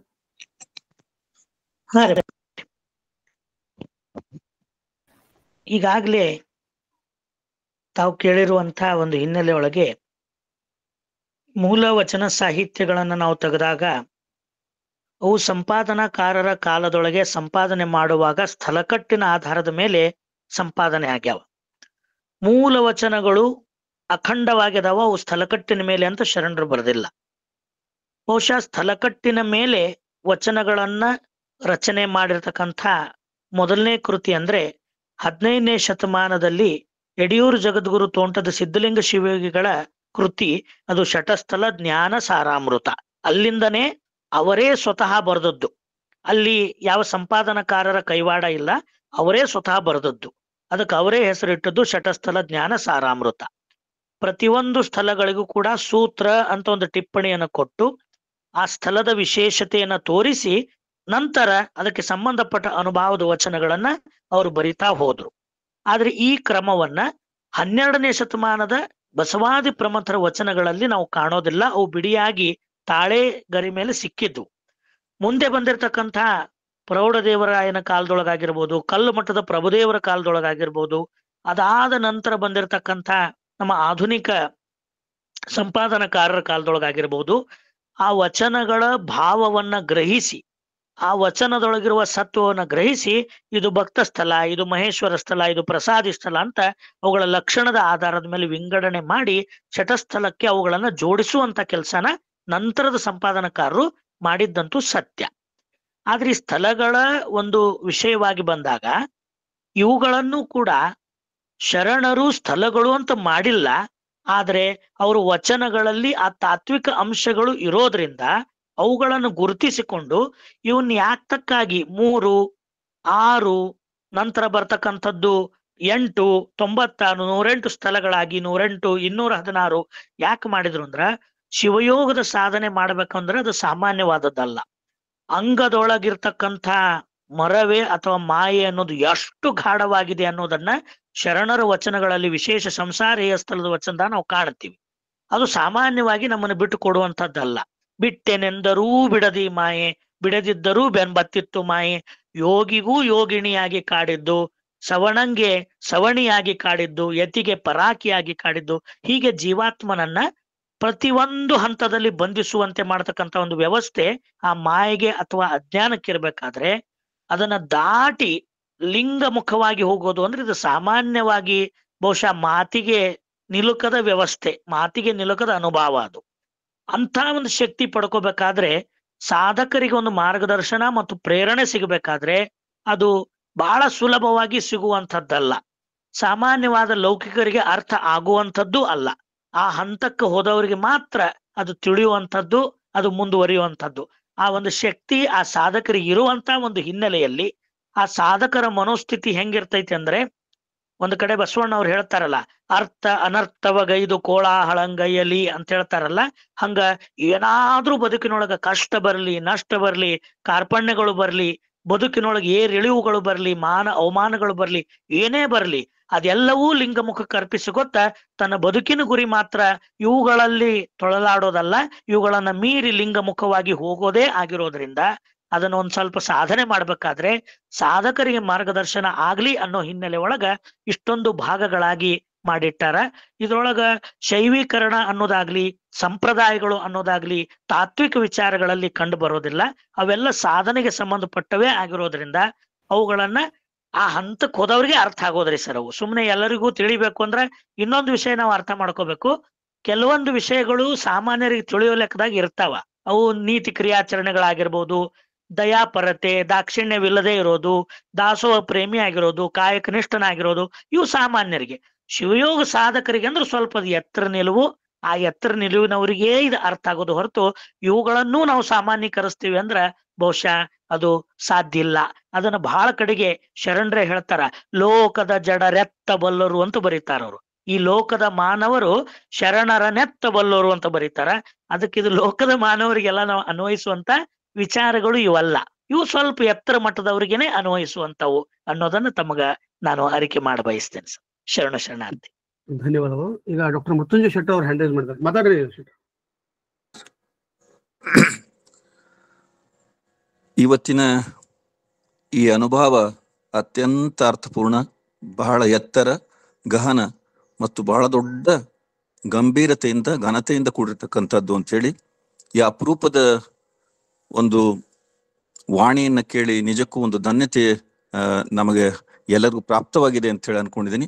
ಇಂಥ ಒಂದು ಶ್ರೇಷ್ಠ ನುಡಿಗಳನ್ನ ಇವತ್ತು ಕರುಣಿಸಿದ ಪ್ರಸಾದಿಸಿದ ಶಶಿಧರಣ್ಣ ಕರ್ವೀರ್ ಶೆಟ್ಟರ್ ಅವ್ರಿಗೆ ಅನಂತ ಅನಂತ ಕೋಟಿ ಶರಣಾರ್ಥಿಗಳನ್ನ ಅರ್ಪಿಸ್ತೇನೆ.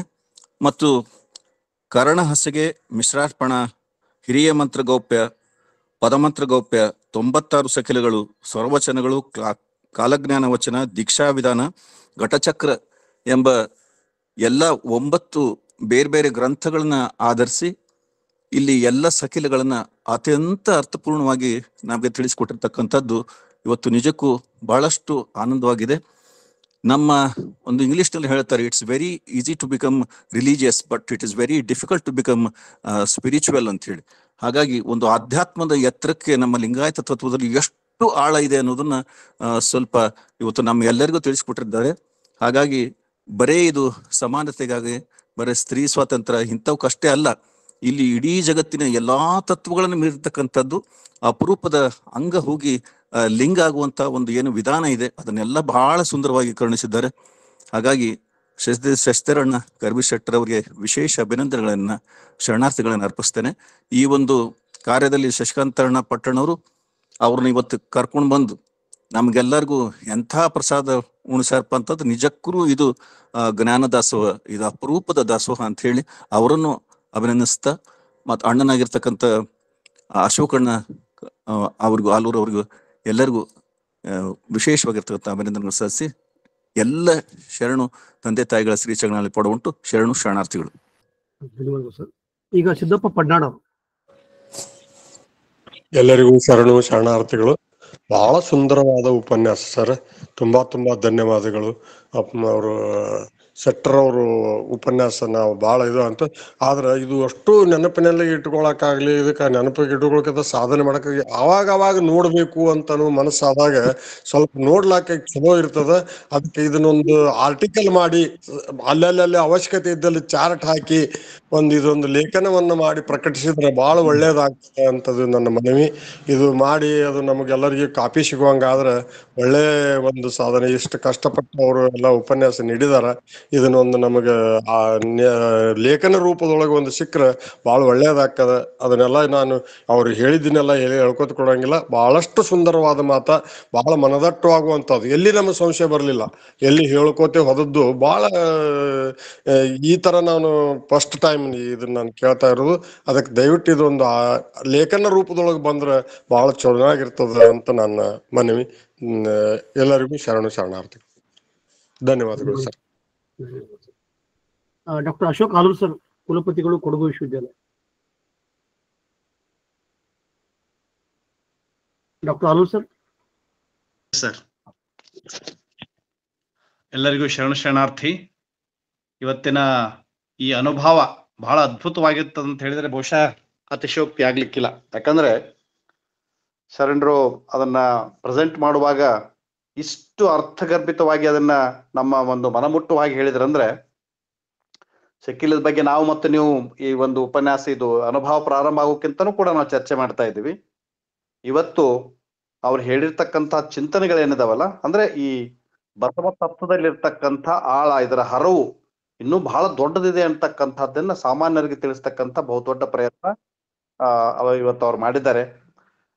ಎಲ್ಲರ ಪರವಾಗಿ, ಯಾಕಂದ್ರೆ ಇಂತಹ ಆಳವಾದ ಜ್ಞಾನವನ್ನ ಹರಡತಕ್ಕಂಥ ಚಿಂತನೆಗಳು ಕೂಡ ನಮಗೆ ಬೇಕಾಗಿದ್ದಾವೆ. ಯಾಕಂದ್ರೆ ಬರೀ ಜನಸಾಮಾನ್ಯರಾಗಿ ನಾವು ಉಳಿಯೋದು ಬೇಡ, ಇನ್ನೂ ಒಂದು ಹೆಜ್ಜೆ ಮುಂದಕ್ಕೆ ಹೋಗ್ತಕ್ಕಂಥ ವಿಚಾರದಲ್ಲಿ ಇವತ್ತಿನ ಒಂದು ಅನುಭವ ಬಹಳ ಅರ್ಥಪೂರ್ಣವಾಗಿರ್ತಕ್ಕಂಥದ್ದು. ಒಂದು ಹೆಜ್ಜೆ ಮುಂದೆ ಹೋಗ್ಲಿಕ್ಕೆ ಇದೊಂದು ಪ್ರಥಮ ಮೆಟ್ಟಿಲು ಅಂತ ಹೇಳಿದ್ರೂ ಕೂಡ ಬಹುಶಃ ತಪ್ಪಾಗ್ಲಿಕ್ಕಿಲ್ಲ. ಹಾಗಾಗಿ ಅವರಿಗೆ ನಾನು ವಿಶೇಷವಾಗಿರ್ತಕ್ಕಂಥ ಶರಣ ಸಮರ್ಪಣೆಯನ್ನ ಮಾಡ್ತೇನೆ. ಅದರ ಜೊತೆಗೆ ಇಂತಹ ಆಳವಾದ ಅರ್ಥಪೂರ್ಣವಾಗಿರ್ತಕ್ಕಂಥ ಚಿಂತನೆಗಳನ್ನ, ಬಸವಾದಿ ಶರಣರ ವಚನಗಳಲ್ಲಿ ಅಡಗಿರ್ತಕ್ಕಂಥ ವಿಚಾರಗಳನ್ನ ಜನಸಾಮಾನ್ಯರಿಗೂ ತಲುಪಿಸ್ತಕ್ಕಂಥ ಒಂದು ಪ್ರಯತ್ನ ಏನಿದೆಯಲ್ಲ, ಇದು ಬಹಳ ವಿಶೇಷವಾಗಿರ್ತಕ್ಕಂಥದ್ದು.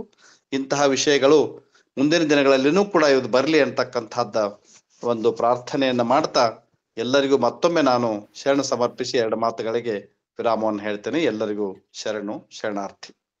ಧನ್ಯವಾದಗಳು. Professor Rudrappa Biradar sir. ಬಿಜಾಪುರ. ಸಂಕ್ಷಿಪ್ತವಾಗಿ ಮಾತಾಡಿ. ಶರಣಾರ್ಥಿಗಳು ಸರ್ ಎಲ್ಲರಿಗೂ. ಇವತ್ತು ಶಶಿಧರ್ ಕರ್ವಿಶೆಟ್ಟರವರು ಬಹಳ ಅಮೃತ ಜ್ಞಾನ, ಅರಿವು, ಆಚಾರ, ಅನುಭವಗಳ ನೆಲೆಯಲ್ಲಿ ನಮ್ಮನ್ನು ಆ ಎತ್ತರಕ್ಕೆ ಕೊಂಡೊಯ್ಯುವ ಮಟ್ಟಿಗೆ ನಮ್ಮ ಹೃದಯಕ್ಕೆ ಮುಟ್ಟಿಸಿದ್ರು. ಇಂಥ ಮಹಾಜ್ಞಾನಿಗಳಿಗೂ ನನ್ನ ಒಂದು ಶರಣಾರ್ಥಿಗಳು. ಇಂಥ ಒಂದು ಉಪನ್ಯಾಸ ನೀಡಿಸಲು ನೀವೆಲ್ಲ ಕಾರಣೀಕರ್ತಾದಂತಹ ನಿಮಗೂ ಮತ್ತು ವೇದಿಕೆಯಲ್ಲಿರ್ತಕ್ಕಂಥ ಎಲ್ಲರಿಗೂ ನನ್ನ ಶರಣಾರ್ಥಿಗಳು. ನನ್ನ ಆತ್ಮಕ್ಕೆ ಇವತ್ತು ಬಹಳ ಆನಂದ ಆಯ್ತು ಇವ್ರದ್ದು ಮಾತುಗಳನ್ನು, ಇವನು ವಚನಗಳನ್ನು ಕೇಳಿ. ಇವರಿಗೆ ಮಗದೊಮ್ಮೆ ನನ್ನ ಶರಣಾರ್ಥಿಗಳು. ಧನ್ಯವಾದಗಳು ಸರ್. ಗೌರಮ್ಮಕ್ಕ ಹಾಲ್ಮಾವಿ ಅವರು.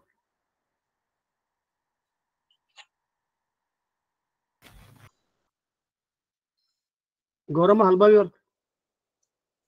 ಅವ್ರಿಗೆ ಕಳಿಸ್ಬಿಡು. ಇಂಥ ವಚನ ಕೇಳ್ತಿದ್ರು ಅವರು. ಗಂಗಾಧರ್ ಸಾಲಕಿ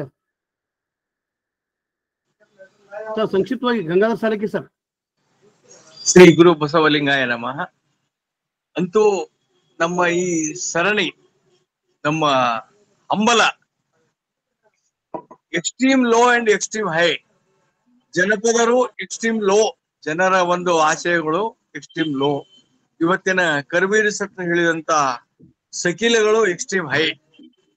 ಬಹುಶಃ ನಮ್ಮ ಪ್ರಪಂಚದ ಆಧ್ಯಾತ್ಮಿಕತೆಯ ಜನಸಮುದಾಯದ ಎಲ್ಲಾ ಮೆಟ್ಟಲುಗಳನ್ನು ನಾವು ತೊಳೆದಂಗಾಯ್ತು.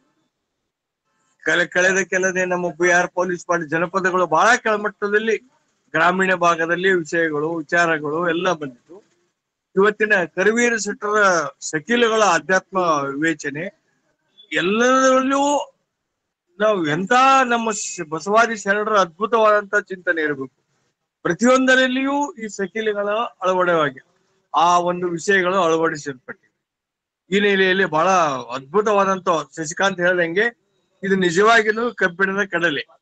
ಒಂದು ಸಲ ಅವ್ರ ಶೆಟ್ರ್ ಹೇಳ್ದಂಗೆ 1 ಸಲ 2 ಸಲ ತಿಳಿಯುವುದಲ್ಲ, 3-4 ಸಲ ಅದನ್ನ ಪಠಣ ಮಾಡಿಕೊಂಡು ಅದನ್ನ ಅನಲೈಸ್ ಮಾಡಿದಾಗ ಅದರ ಅರ್ಥ ಆಗುದು ಅನ್ನೋದಕ್ಕ ಅದಕ್ಕೂ ಮತ್ತು ಶಶಿಕಾಂತ್ ಹೇಳಿದಂತ ಕಬ್ಬಿಣದ ಕಡೆಯಲ್ಲಿ ನಮ್ಗೆಲ್ಲರಿಗೂ ಆಗಿದೆ ಅಂತ ಭಾವನೆ ನಮಗೆ ಇತ್ತು.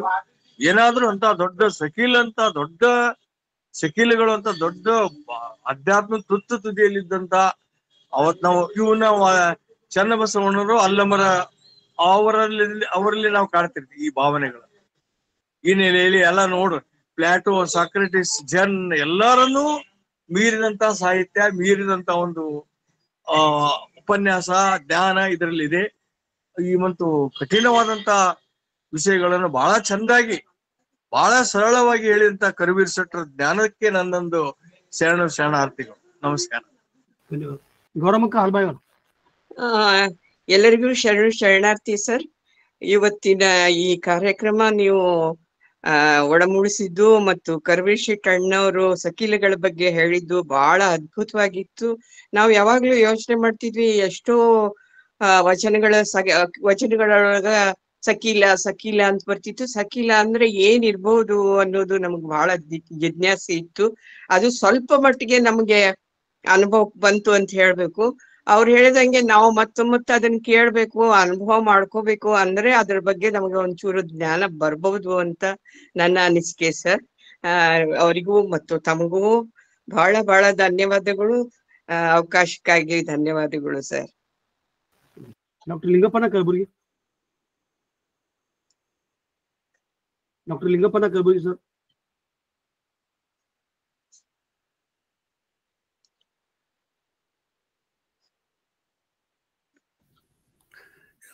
ಎಲ್ಲರಿಗೂ ಶರಣಾರ್ಥಿಗಳು.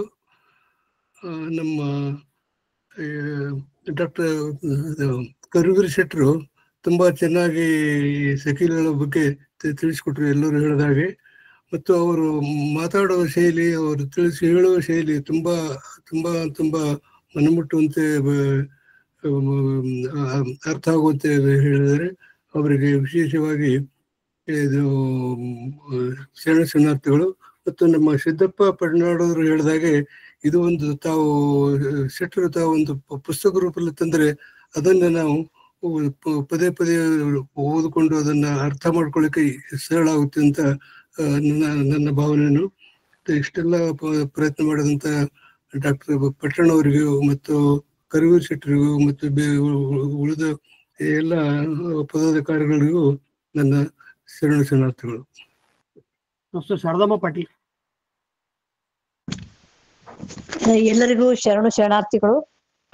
ಈ ಸಕೀಲಗಳು ಮತ್ತೆ ಮಂತ್ರಗೌಪ್ಯ ಕರಣಾಸಿಗೆ ಇವೆಲ್ಲವೂ ಒಂದು ರಹಸ್ಯಮಯವಾದ ಕೋಣೆಗೆ ಒಂದು ದೊಡ್ಡ ಕೀಲಿಕಾಯಿ ಬೀಗ ಹಾಕಿ ಇಟ್ಟಿದ್ವಿ ನಾವು. ಈಗ ಕರ್ವೀರ್ ಶೆಟ್ಟರ್ ಅವರು ನಮ್ಗೆ ಆ ಬೀಗದ ಕೈಯನ್ನ ಕೊಟ್ಟು ಸ್ವಲ್ಪ ತಿಳಿಸ್ಕೊಟ್ಟಾರ, ಅಲ್ಲಿ ಏನೇನ್ ಅದಾವ ಅಂತ ತಿಳಿಸ್ಕೊಟ್ಟಾರ. ಆದ್ರೆ ಇದನ್ನೆಲ್ಲ ಅಳವಡಿಸಿಕೊಳ್ಳುದು ಆಗಾಗ ನಾವು ಈ ರೆಕಾರ್ಡ್ ಅನ್ನ ಮತ್ತೆ ಮತ್ತೆ ನಾವು ಕೇಳುವುದರಿಂದ ನಮಗೆ ಮನವರಿಕೆ ಆಗ್ಬಹುದು. ನನಗ ಅವರು ಮೇಲ್ನೋಟಕ್ಕೆ ನಾವು ನಮ್ಮ ತತ್ವ ಏನ್ ಹೇಳ್ತೀವಿ, ಕೆಲವು ವರ್ಗರಹಿತ, ವರ್ಣರಹಿತ, ಲಿಂಗ ತಾರತಮ್ಯವಿಲ್ಲದ ಸಾಂಸ್ಥೀಕರಣಗಳದ ಒಂದು ಸಮಾಜ ನಮ್ದು ಅಂತ ಹೇಳ್ತೀವಿ. ಮತ್ತ ಹೊಳೆ ಮುಳೆ ಇವನಾರ್ವ ಅನ್ನುವಂತ ವಚನ ಹೇಳ್ತೀವಿ.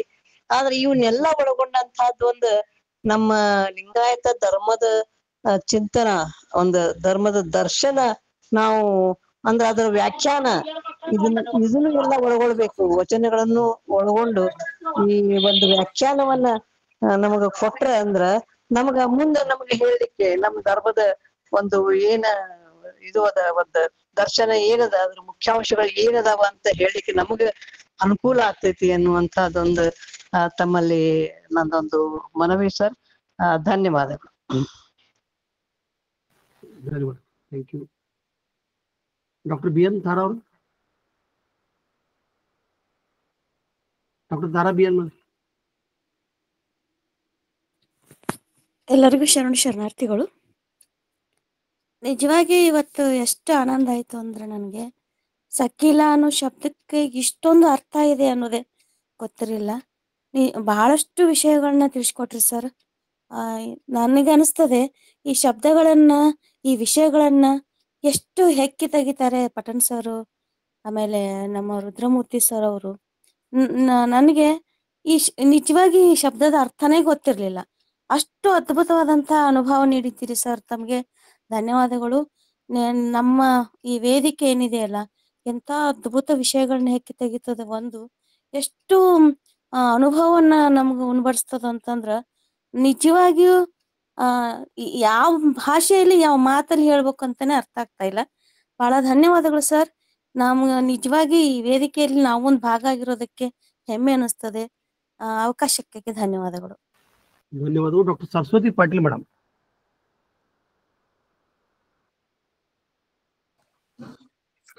ಎಲ್ಲರಿಗೂ ಶರಣಾರ್ಥಿಗಳು. ಸಕೀಲಗಳು ಅದ್ರ ಬಗ್ಗೆ ಕರ್ವೀರ್ ಶೆಟ್ರು ಮಾತಾಡ್ತಾರೆ ಅಂತಂದು ನಾನು ನೋಡಿದಾನಿಂದ ನನ್ಗ ಅನಿಸ್ತಿತ್ತು. ನಾನು ಈ ವಿಷಯ ಕೇಳೋದನ್ನ ತಪ್ಪಿಸ್ಕೋಬಾರ್ದು ಅಂತಂದು ನಾನು ವೇಟ್ ಮಾಡ್ತಾ ಇದ್ದೆ ಇವತ್ತಿನ ತನಕ. ಏನೋ ಲಕ್ಕಿಲಿ ಇವತ್ತ ನನಗೆ ಯಾವ್ದು ಡಿಸ್ಟರ್ಬೆನ್ಸ್ ಇಲ್ಲದೆ ಇದನ್ನ ಸಂಪೂರ್ಣವಾಗಿ ಕೇಳುವಂತ ಅವಕಾಶ ಸಿಕ್ತು. ಇದೊಂದು ನನಗ ಹೊಸ ಆಧ್ಯಾತ್ಮಿಕ ಲೋಕದಲ್ಲಿ ಒಂದು ಹೊಸ ತರದ ಒಂದು ವಿಷಯ. ಇದನ್ನ ನಂಗೆ ತಿಳ್ಕೊಳಿಕ್ಕೆ ಈಗಾಗ್ಲೇ ನಮ್ಗೆ ಲಿಂಗಪ್ಪಣ್ಣವ್ರು ಹೇಳಿದ್ರಲ್ಲ, ಒಂದು ಪುಸ್ತಕ ರೂಪದೊಳಗೆ ಇದು ಬರ್ಬೇಕು. ನಾವ್ ಆಗಾಗ ಅದನ್ನ ಓದಿದ್ರೆ ನಮ್ಗೆ ಅರ್ಥ ಆಗ್ತದ, ಸಂಪೂರ್ಣ ಅರ್ಥ. ಈಗ ಸ್ವಲ್ಪ ನಮಗ್ ಪರಿಚಯ ಆಯ್ತು. ಯಾವ್ದೋ ಒಂದು ಸೆಮಿನಾರ್ ಅಟೆಂಡ್ ಮಾಡಿದಾಗ ನಾವು ನನ್ನ ವಿಷಯದೊಳಗ, ಅಂದ್ರೆ ನಾನು ಪ್ರಾಣಿಶಾಸ್ತ್ರದೊಳಗೆ ಇದ್ದಾಗ ಅದನ್ನ ಅಧ್ಯಯನ ಮಾಡುವ ಮುಂದೆ ಅವರು ರಿಸೋರ್ಸ್ ಪರ್ಸನ್ ಹೊಸ ಲೆಕ್ಚರ್ ಕೇಳಿದಂಗ ನಾವು ತಿಳ್ಕೊಳ್ಳೋದು ಎಷ್ಟಿದೆ ಅಂತ ಅನಿಸ್ತಿತ್ತು. ಈಗ ಅಕ್ಕನ ಅರಿವು ಮತ್ತು ವಚನ ಅಧ್ಯಯನ ವೇದಿಕೆಯ ಪ್ರತಿಯೊಂದು ಉಪನ್ಯಾಸಗಳನ್ನು ಕೇಳಿದಾಗ ನನಗನಿಸ್ತದ ನಾವು ತಿಳ್ಕೊಳ್ಳೋದು ಇನ್ನೂ ಬಹಳ ಅದ. ಇದ್ರೊಳಗೆ ಇನ್ನೂ ನಾನು ಜಸ್ಟ್ ಒಳಗೆ ಎಂಟರ್ ಆಗುವಂತ ಅಡ್ಮಿಷನ್ ತಗೊಂತ ವಿದ್ಯಾರ್ಥಿನಿ ಇದ್ದೀನಿ ಅಂತ. ಇಂಥ ಒಂದು ಅವಕಾಶವನ್ನ ಮಾಡಿ ಕೊಡ್ತಾ ಇರುವಂತ ಶಶಿಕಾಂತ್ ಪಟ್ಟಣ್ ಸರ್ಗೆ ನಾನು ಧನ್ಯವಾದಗಳನ್ನ ಅರ್ಪಿಸ್ತೀನಿ. ಮತ್ತೆ ಇದು ನನ್ಗೆ ಸಂಪೂರ್ಣ ಹೊಸ ವಿಷಯ ಇತ್ತು, ನನಗೆ ತಿಳ್ಕೊಳ್ಳಿಕ್ಕೆ ಆಸ್ಪದವಾಯ್ತು. ಇಂಥ ಕರ್ವೀರ್ ಶೆಟ್ಟರ್ ಅಂತ ಏನು ಸಕೀಲಗಳ ಬಗ್ಗೆ ಮಾತಾಡಿದ್ರು, ಇನ್ನೂ ಇಂತಹ ಎಷ್ಟೊಂದು ಹೊಸ ವಿಷಯಗಳು ನಮ್ಮ ಅಧ್ಯಾತ್ಮದೊಳಗೆ ಇದ್ದಾವಲ್ಲ, ನಮ್ಮ ಧರ್ಮದೊಳಗೆ ಇದ್ದಾವು, ಅಂತವನ್ನೆಲ್ಲ ನಾವು ಅರ್ಥ ಮಾಡ್ಕೋಬೇಕು ಅಂತ ಅನ್ನುವಂತ ಒಂದು ಕುತೂಹಲ ನನಗ ಬೆಳಿತಾ ಇದೆ. ಇದಕ್ಕೆಲ್ಲ ಅವಕಾಶ ಮಾಡಿಕೊಟ್ಟಂತ ತಮ್ಗೆಲ್ಲ ನಾನು ಧನ್ಯವಾದಗಳನ್ನ ಅರ್ಪಿಸ್ತೇನೆ. ಧನ್ಯವಾದಗಳು. ಗೌರಮಕ್ಕ ನಾಶಿ ಬಾಗಲಕೋಟೆ.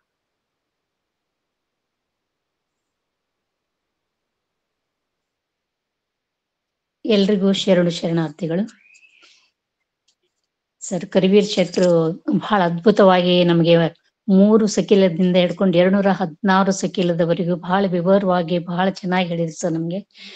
ಈ ನಾವು ಸುಮಾರಾಗಿ ಶಿವಾನುಭವ ಕ್ಲಾಸ್ನಲ್ಲಿ ಸ್ಥೂಲವಾಗಿ ಅಷ್ಟಾವರಣ ಪಂಚಾಚಾರ ಶತಸ್ಥಲಗಳನ್ನ ನಾವು ಅಭ್ಯಾಸ ಮಾಡಿದ್ರು ಕೂಡ ನನಗೆ ಸುಮಾರು 1970 ಸುಮಾರಿಗೆ ನಮ್ಗೆ ಮಿಶ್ರಾರ್ಪಣ ಈ ಮಂತ್ರಗೌಪ್ಯ ಕರ್ಣಹಾಸಿಕೆಗಳ ಪುಸ್ತಕಗಳನ್ನು ಓದಬೇಕು ಅಂತ ಎಷ್ಟು ಆಸಕ್ತಿ ಇದ್ರು ಕೂಡ ನಮ್ಗೆ ಆ ಪುಸ್ತಕಗಳ ಕೊಡ್ತಿರ್ಲಿಲ್ಲ ಸರ್. ನಮ್ಗೆ ನಮ್ಮೂರಿನ ಹಿರೇಮಠದಲ್ಲಿ ಪರದೈನವರು ಅಂತಿದ್ರು, ಅವ್ರ ಹತ್ರ ಮಾತ್ರ ಆ ಪುಸ್ತಕಗಳಿದ್ದು ನಮ್ಮೂರಿನಲ್ಲಿ.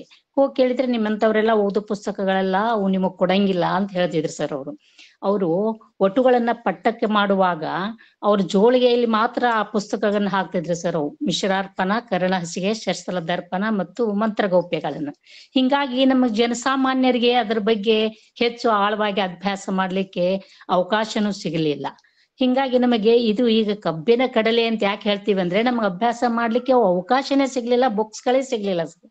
ಇತ್ತಿತ್ತಲಾಗಿ ನಮ್ಗೆ ಶಿವಬಸವ ಸ್ವಾಮಿಗಳು ಕರ್ಣಹಾಸಿಕೆಯನ್ನು ಬರೆದ್ರು, ಅವುಗಳೆಲ್ಲ ಹೊರಗೆ ಬಂದು ಇತ್ತಿತ್ತಲಾಗಿ ಇವೆಲ್ಲ ನಮ್ಮ ಕರಿವೀರ್ ಶೆಟ್ರ್ ಅಂತವ್ರವರೆಲ್ಲ ಅಲ್ಲಿ ಇಲ್ಲಿ ಇಂಥ ಉಪನ್ಯಾಸಗಳನ್ನ ಮಾಡೋದ್ರಿಂದ ಜನಸಾಮಾನ್ಯರಿಗೆ ಅದ್ರ ಬಗ್ಗೆ ಈಗ ಕುತೂಹಲ ಉಂಟಾಗಿದೆ ಸರ್ ಅಭ್ಯಾಸ ಮಾಡ್ಲಿಕ್ಕೆ. ಆ ದೃಷ್ಟಿಯಿಂದ ಇವತ್ತಿನ ಉಪನ್ಯಾಸ ಅದ್ಭುತವಾಗಿತ್ತು. ಸರ್ಗೆ ಮತ್ತೊಮ್ಮೆ ನಾನು ಧನ್ಯವಾದಗಳನ್ನ ಹೇಳ್ತೇನೆ. ಶರಣಾರ್ಥಿಗಳು. ಇನ್ನೊಬ್ಬ ಅನುಭವಿ ಲೋಕೇಶ್ ಮಾನ್ವಿ. ಲೋಕೇಶ್ ಸರ್, ಬಸವಣ್ಣನನ್ನ ಸಾಮಾಜಿಕವಾಗಿ ನಾವು ನೋಡಿದ್ವಿ. ನಾನು ಭಕ್ತಿ ಭಂಡಾರಿ ಬಸವಣ್ಣನವರನ್ನ ಪರಿಚಯಿಸಿದ್ದು ನಮ್ಮ ಕರವೀರ ಶೆಟ್ಟಿ ಶರಣರು. ಯಾಕಂದ್ರೆ ನಾವು ಬಸವಣ್ಣ ಸಾಮಾಜಿಕವಾಗಿ, ಆರ್ಥಿಕವಾಗಿ ಬಸವಣ್ಣ ಸ್ತ್ರೀ ಕುಲೋದ್ಧಾರಕ ಅಂತ ನಾವು ಬಹಳಷ್ಟು ಪ್ರತಿಬಿಂಬಿಸ್ತಾ ಇದ್ವಿ. ಅದ್ರ ಕೂಡ ನಾವು ಬಹಳಷ್ಟು ಜನಕ್ಕೆ ತಿಳಿಸ್ತಾ ಇದೀವಿ ಕೂಡ. ಆದ್ರೆ ಬಸವ ತತ್ವದಲ್ಲಿ, ಲಿಂಗಾಯತದ ತತ್ವದಲ್ಲಿ, ಲಿಂಗಾಯತರಲ್ಲಿ ಇರ್ತಕ್ಕಂತಹ ಒಂದು ಧಾರ್ಮಿಕ ಸ್ವಾತಂತ್ರ್ಯ ಅಥವಾ ಧಾರ್ಮಿಕತ್ವ ಎಷ್ಟಿದೆ ಅಂತಕ್ಕಂಥದ್ದು ಕರವೀರ ಶೆಟ್ರ ಈಗ ಕರ್ಣಹಾಸಿಗೆ ಕುರಿತು ಮತ್ತು ಸಕೀಲಗಳ ಕುರಿತು ತಿಳಿಸಿದ್ರೆ ಬಹಳಷ್ಟು ಇದಾಯ್ತು. ಕರ್ಣಹಾಸಿಗೆ ಸಂಪುಟ ವ್ಯಾಖ್ಯಾನ ಸಂಪುಟ ಇದೆಯಲ್ಲ, ಅದೇ ರೀತಿ ಸಕೀಲಗಳ ಒಂದು ವ್ಯಾಖ್ಯಾನ ಸಂಪುಟತರ ಒಂದು ಅವರು ರಚಿಸಿ ಕೊಟ್ರೆ ಸಾಮಾನ್ಯರಿಗೂ ಕೂಡ, ಅಂದ್ರೆ ಸಾಧಕರಾಗುವಂತಹ ದಶೆಯಲ್ಲಿ ಇರ್ತಕ್ಕಂಥವ್ರಿಗೆ ಕೂಡ ಅದನ್ನು ನಮಗೂ ಕೂಡ ಅದು ಓದ್ಲಿಕ್ಕೆ ಸಿಗಬಹುದು ಅಂತ ನಾವು ಬಯಸ್ತೇವೆ ಸರ್. ಹಾಗೂ ಇದುವರೆಗೂ ಕೂಡ ಬಸವಣ್ಣನವರನ್ನ ಸಾಮಾಜಿಕವಾಗಿ ನೋಡಿದ್ವಿ, ಆರ್ಥಿಕವಾಗಿ ನೋಡಿದ್ವಿ. ಭಕ್ತಿ ಭಂಡಾರಿ ಬಸವಣ್ಣನವರನ್ನ ನೋಡ್ಲಿಕ್ಕೂ ಕೂಡ ಪ್ರಯತ್ನ ಪಡೆದೇ ಇರತಕ್ಕಂಥ ಲಿಂಗಾಯತರಿಗೆ ಒಂದು ಪ್ರಾಥಮಿಕವಾಗಿ ನಮ್ಗೆ ತಿಳ್ಕೊಂಡಿವಿ ಅಷ್ಟೇ. ನಾವು ಇದು ತಿಳಿದಿದ್ದು ಕೂಡ ಪ್ರಾಥಮಿಕವಾಗಿ, ಯಾಕೆಂದ್ರೆ ಬಸವಣ್ಣನವನ್ನ ಇವತ್ತು LKG ಅಡ್ಮಿಷನ್ ಆದಂಗೆ ಆಯ್ತು ಅಷ್ಟೇ. ಮುಂದೆ ಇದ್ರ ಬಗ್ಗೆ ತಿಳ್ಕೊಳ್ಳೋಕೆ ಇದೇ ತರಹ ಮತ್ತೆ ಅನೇಕ ಬಾರಿ ನಮ್ಗೆ ಏರ್ಪಡಿಸಿದ್ರೆ ಚೆನ್ನಾಗಿರುತ್ತೆ ಅಂತ. ಸಕಿಲೆಗಳ ಕುರಿತಾಗಲಿ, ಕರ್ಣಹಾಸಿಗೆ ಕುರಿತಾಗಲಿ ಅನುಭವಿಗಳ ಕಡೆಯಿಂದ ಇದೇ ರೀತಿಯಾಗಿ ಕೇಳಲಿಕ್ಕೆ ಬಹಳ ಇಷ್ಟಪಡ್ತೀವಿ ಸರ್. ಆ ವ್ಯಾಖ್ಯಾನ ಸಂಪುಟ ಇದ್ರ ಬಗ್ಗೆ ವ್ಯಾಖ್ಯಾನವಾಗಿ ಒಂದು ವ್ಯಾಖ್ಯಾನ ಸಂಪುಟ ತರ ಒಂದು ಬಂದ್ರೆ ಚೆನ್ನಾಗಿರುತ್ತೆ ಅಂತ ಅನಿಸಿಕೆ ಸರ್ ಒಂದು. ಮತ್ತೆ ಯಾರಾದ್ರೂ ತಮ್ಮ ಅಭಿಪ್ರಾಯ ಅಥವಾ ಪ್ರಶ್ನೆಗಳನ್ನು ಕೇಳೋರು ದಯವಿಟ್ಟು ಹ್ಯಾಂಡ್ ಮಾಡಿ.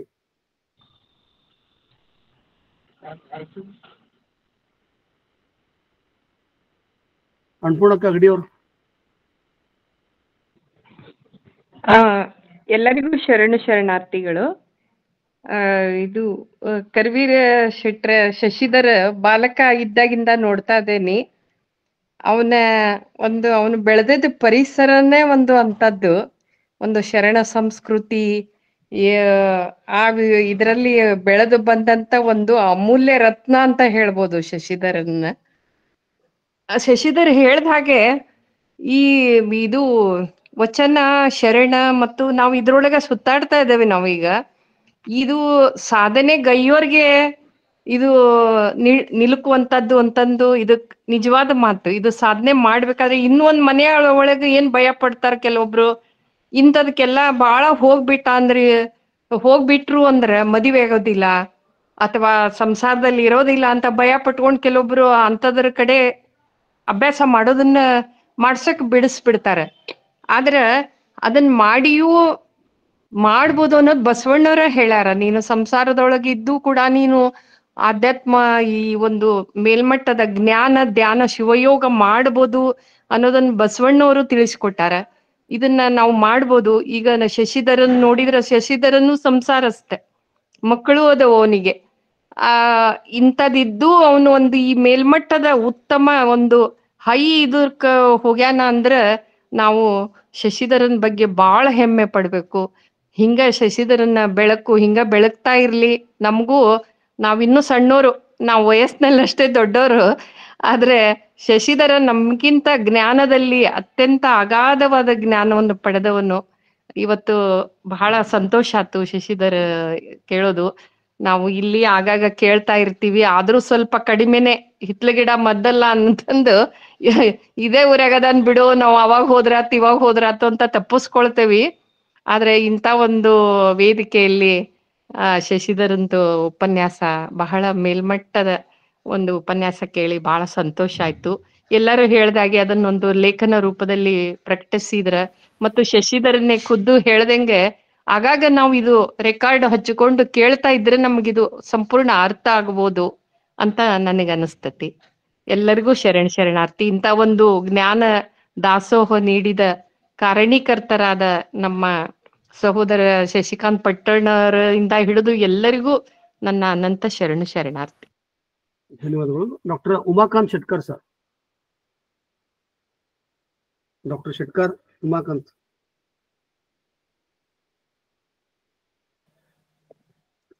ಎಲ್ಲರಿಗೂ ಶರಣಾರ್ಥಿ.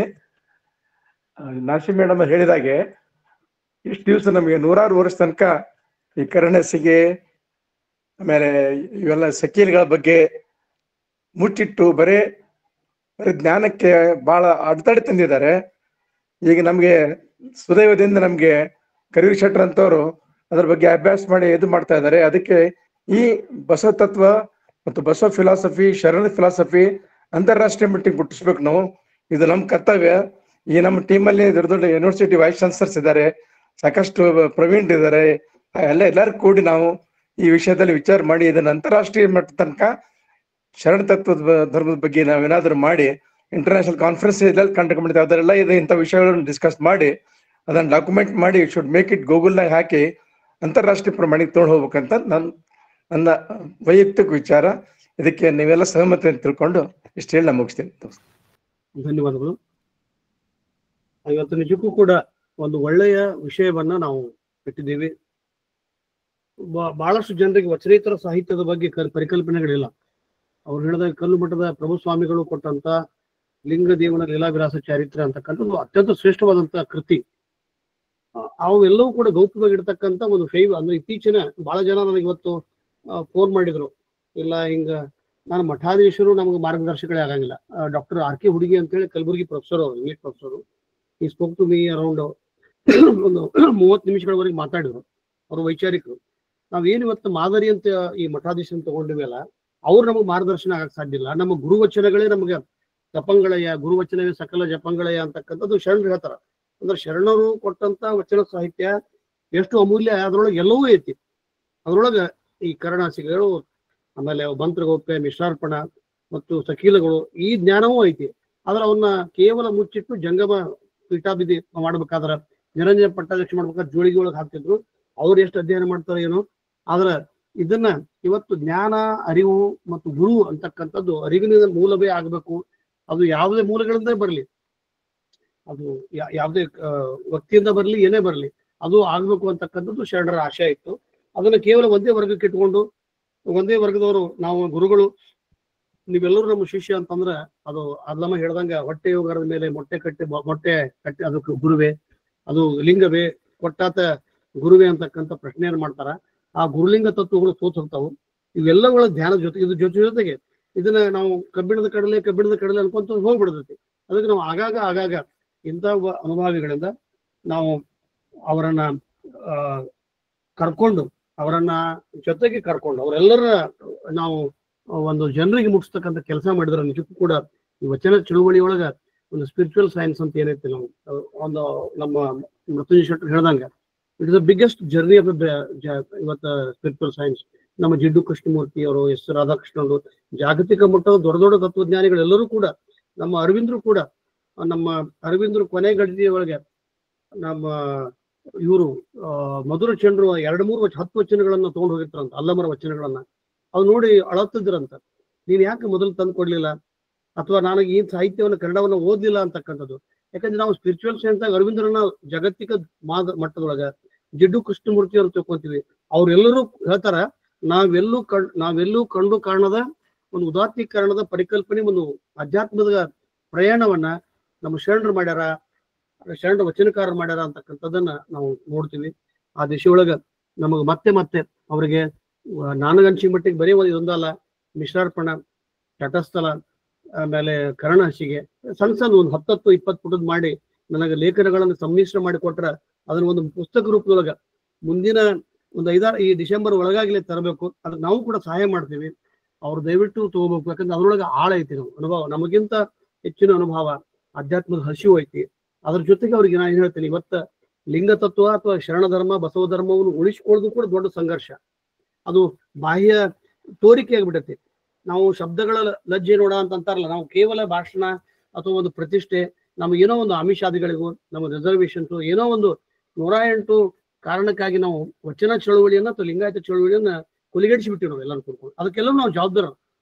ಕಲ್ಲು ದೇವರಲ್ಲ ಎಂದ ಕಲ್ಲು ದೇವರಲ್ಲ ಎಂದ ನಮ್ಮ ಬಸವಣ್ಣ, ಕಲ್ಲು ಮೂರ್ತಿ ಮಾಡಿಬಿಟ್ಟೆವು ನಾವು ನೀವು ಮಠಗಳು ಅಂತ. ನಾವು ಕಲ್ಲು ದೇವರಲ್ಲ ಅಂದ ಬಸವಣ್ಣ, ಅವನನ್ನ ಕಲ್ಲು ಮಾಡಿಬಿಟ್ವಿ. ಅದಕ್ಕೆ ಲಿಂಗ ತತ್ವಗಳು ಕೂಡ ಮುಂದಿನ ದಿನದೊಳಗ ಈ ರೀತಿಯಾಗಿ ಒಂದು ಅತ್ಯಂತ ಗಂಡಾಂತರವನ್ನ ಕಾಯ್ದಿರುವಂತ ಸಂದರ್ಭದೊಳಗ ನಮ್ಮ ಅಸ್ಮಿತೆಯನ್ನು ಉಳಿಸ್ಕೊಳಕ ನಾವು ಬಿಂದ್ರು ಅಂತಲ್ಲ, ಹಿಂದೂ ಸಂಸ್ಕೃತಿ ಒಳಗಿರತಕ್ಕಂಥ ಒಂದು ನಮ್ಮದೇ ಆದಂತ ಅಸ್ಮಿತೆ, ಲಿಂಗಾಯತ ತತ್ವ, ಬಸವ ಧರ್ಮಿ ಅಂತಕ್ಕಂಥದ್ದನ್ನ ನಾವು ಹೊಂದಿದ್ದೇವೆ. ಅದಕ್ಕೆ ಮೇಲಿನ ಮೇಲೆ ನಾನು ಇವರೊಳಗ ಕೇಳ್ತಕ್ಕಂಥದ್ದು ವಿಷಯ ಅಂತಂದ್ರೆ, ನಮ್ಗಿಂತ 20 ವರ್ಷ ಚಿಕ್ಕವರು, ಅವ್ರಿಗಿನ್ನೂ ಜ್ಞಾನ ಹಸಿವು ಎಲ್ಲವೂ ಕೊಟ್ಟನ ದೇವರು. ಅವರು ಎಲ್ಲವೂ ಕುಡ್ಕೊಂಡು ತಮ್ಮ ಅಮೂಲ್ಯಾಗ್ರವಾದ ಜ್ಞಾನವನ್ನ, ಅನುಭವವನ್ನ, ಈ ಎಲ್ಲ ವಚನೇತರ ಅನುಭವ ಸಾಹಿತ್ಯವನ್ನ ಒಂದು ಸಂಕಲಿಸಿ ಕೊಟ್ರ ಅದನ್ನು ಸಂಪೂರ್ಣವಾಗಿ ನಾವು ಮಾಡೋಣ, ಮನೆ ಮನೆಗೆ ಹಂಚುವಂತ ಕೆಲಸ ಮಾಡ್ಬೇಕಾಗೈತಿ. ಇಲ್ಲಾರ ನಾವು ಕೇವಲ ಉಪನ್ಯಾಸ ಒಳಗಿಟ್ರ ಎಂದೋ ಬರ್ತಾರೆ, ಇವತ್ತು ಹೂ ಅಂತಾರೆ, ಮತ್ತೆ ನಾಳೆ ಒಂದು ದಿವಸ ಮತ್ತೆ ಬೇರೆ ಇರ್ತೈತಿ. ಆ ಕಾರಣಕ್ಕಾಗಿ ತಮ್ಮೆಲ್ಲರ ಮೂಲಕ ಅವರಿಗೆ ನಾನು ಭಕ್ತಿಪೂರ್ವಕ ಶರಣಾರ್ಥಿಗಳನ್ನ ಅರ್ಪಿಸ್ತೀನಿ. ಒಪ್ಪಿಕೊಂಡು ಅತ್ಯಂತ ಸುದೀರ್ಘವಾಗಿ 1 ಗಂಟೆವರೆಗೆ ತಮ್ಮ ಅನುಭವವನ್ನು ನೀಡಿದ್ದಾರೆ. ಮತ್ತು ವಚನ ಪ್ರಾರ್ಥನೆ ಮಾಡ್ತಕ್ಕಂಥ ನಮ್ಮ ಮೃತ್ಯುಂಜಯ ಶೆಟ್ಟರು ಅವರು ಬಹಳಷ್ಟು ಬಿಜಿ ಇರ್ತಾರೆ, ಆದ್ರೂ ಕೂಡ ಅವರನ್ನ ಕರೆದು ನಾವು ಕೇಳಿದಾಗ ಒಪ್ಕೊಂಡ್ರು. ಅವರಿಗೆ ನಾನು ಭಕ್ತಿಪೂರ್ವಕ ಶರಣಾರ್ಥಿಗಳನ್ನ ನಾನು ಈ ಸಂದರ್ಭದಲ್ಲಿ ಹೇಳ್ತೀನಿ. ಆಮೇಲೆ ವಚನ ಸಂವಾದದೊಳಗೆ, ಈ ಸಂವಾದದೊಳಗೆ ಪಾಲ್ಗೊಂಡಂತ ಪಡ್ನಾಡ್ ಅವರಾಗ್ಲಿ, ಸಾಲಕ್ಕಿ ಅವರಾಗ್ಲಿ, ಗೌರಮಕ್ಕ ನಾಶಿ ಅವರು, ಗೌರಮಕ್ಕ ಹಲ್ಬಾವಿ ಅವರು, ಡಾಕ್ಟರ್ ಸರಸ್ವತಿ ಪಾಟೀಲ್, ಶಾರದಾ ಪಾಟೀಲ್ ಮೇಡಮ್, ಎಲ್ಲರೂ ತಮ್ಮ ನಮ್ಮ ಅನ್ನಪೂರ್ಣಕ್ಕ ಅಗಡಿ ಅವರು, ಲಿಂಗಪ್ಪಣ್ಣ ಕಲಬುರ್ಗಿ ಅವರು ತಮ್ಮ ಅನುಭವಗಳನ್ನ ಹೇಳಿದ್ದಾರೆ. ಅವರೆಲ್ಲರಿಗೂ ನಮ್ಮ ವಿನಂತಿ, ಎಲ್ಲರೂ ಹೂ ಅಂತಾರ, ಆದ್ರೆ ಈ ಕೆಲಸವನ್ನ ಮುಂದೆ ಮಾಡ್ತಕ್ಕಂಥದ್ದು ಬಹಳ ದೊಡ್ಡ ಕೆಲಸ, ನಮ್ದೆಲ್ಲರಿಗೂ ದೊಡ್ಡ ಕೆಲಸ ಐತಿ.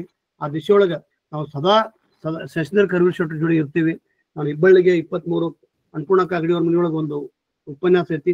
ಅವಾಗ ಹೋದಾಗ ನಾನು ಅವ್ರಿಗೆ ಕರ್ವಿ ಶೆಟ್ಟರ್ ಜೊತೆಗೆ ಸ್ವಲ್ಪ ಸಮಯ ನಾವು ಅವ್ರ ಕಾರ್ಯಕ್ರಮದಾಗ ಕೂಡ್ತೀವಿ. ಆರಾಮದಿರೇನ್ರಿ, ಆರಾಮದೀವಿ, ಮಾತಾಡ್ತೀವಿ, ಮತ್ತೆ ಹೋಗ್ಬಿಡ್ತೀವಿ. ನಾವು ಸ್ವಲ್ಪ ಗಣಾಚಾರವಾಗಿರ್ತೀವಿ. ಅವ್ರು ಸದಾ ಉಳಿದಿದ್ದ 4 ಅವ್ರು ಇರ್ತಾರ. ನಾವು ಸ್ವಲ್ಪ ಹೆಚ್ಚಿಗೆ ಗಣಾಚಾರಕ್ಕಿದ್ದಾಗ ನಮ್ಮ ಅವರ ಸಮ್ಮಿಳನ ಆಗ್ಬೇಕು. ಯಾಕಂದ್ರೆ ಇವೆಲ್ಲ ತ್ರಿಕಾಲ ಜ್ಞಾನಿ ಆದಂತ ಚನ್ನಬಸವನ ಕೊನೆಗೆ ಗಣಾಚಾರ ಇಳಿಲೇಬೇಕಾಯ್ತು, ಇಲ್ಲರ ವಚನಗಳು ಉಳಿತಿರ್ಲಿಲ್ಲ. ಅದಕ್ಕೆ ಅವರು ಮಾಡ್ಲಿ ಅಂತ ತಿಳ್ಕೊಂಡು ಅವರಿಗೆ ಮತ್ತೊಮ್ಮೆ ಧನ್ಯವಾದಗಳನ್ನ. ಸಂವಾದದಲ್ಲಿ ಪಾಲ್ಗೊಂಡಂತ ಎಲ್ಲರಿಗೆ ಮತ್ತು ವಿಶೇಷವಾಗಿ ಶಿವಾನಂದ ಕಲ್ಕೇರಿ ಅವರು, ಇವತ್ತ ಅವರು ಗೌರಮಕ್ಕ ನಾಶಿ ಅವರು ಎಲ್ಲರೂ ಕೂಡ್ಕೊಂಡು, ಗೌರಮಕ್ಕ ನಾಶಿ ಅವರು, ಶಾರದಾ ಪಾಟೀಲ್ ಅವರು, ನಮ್ಗೆಲ್ಲ ದತ್ತಿ ದಾಸೋಹಿಗಳು ಇಟ್ವಿ. ಈ ತಿಂಗಳಿಗೆ 10,000 ಇದ್ದು 18-20 ಹೆಚ್ಚಾಗ್ತಾ ಇದೆ. ಅದು ವರ್ಷ ಇಟ್ ಆಲ್ ಡಿಪೆಂಡ್. ಸೊ ಅವ್ರಿಗೆ ಆ ಎಲ್ಲ ಕಾರಣಕ್ಕಾಗಿ ಈ ದಾಸೋಹದ ಮೊತ್ತ ಇವತ್ತು 11.5 ಲಕ್ಷ ರೂಪಾಯಿ ಆಗಿದೆ. ಅದರ ಇಂಟ್ರೆಸ್ಟ್ ಒಳಗೆ ನಾವು ಕಾರ್ಯವನ್ನ ಮಾಡ್ತಾ ಇದ್ದೀವಿ. ಇನ್ನೂ ಹೆಚ್ಚಿಗೆ ನಾವೆಲ್ಲರೂ ಕೂಡ್ಕೊಂಡು ಇದ್ರ ಕೈ ಜೋಡಿಸ್ತೀನಿ ಅಂತ ತಿಳ್ಕೊಂಡು ಹೇಳ್ತಾ, ಲಿಂಗಪ್ಪಣ್ಣ ಕಲಬುರ್ಗಿ ಅವ್ರು ಮತ್ತೆ ಹ್ಯಾಂಡ್ ರೈಸ್ ಮಾಡಿದ್ದಾರೆ. ಮಾತಾಡಿ ಲಿಂಗಪ್ಪಣ್ಣ.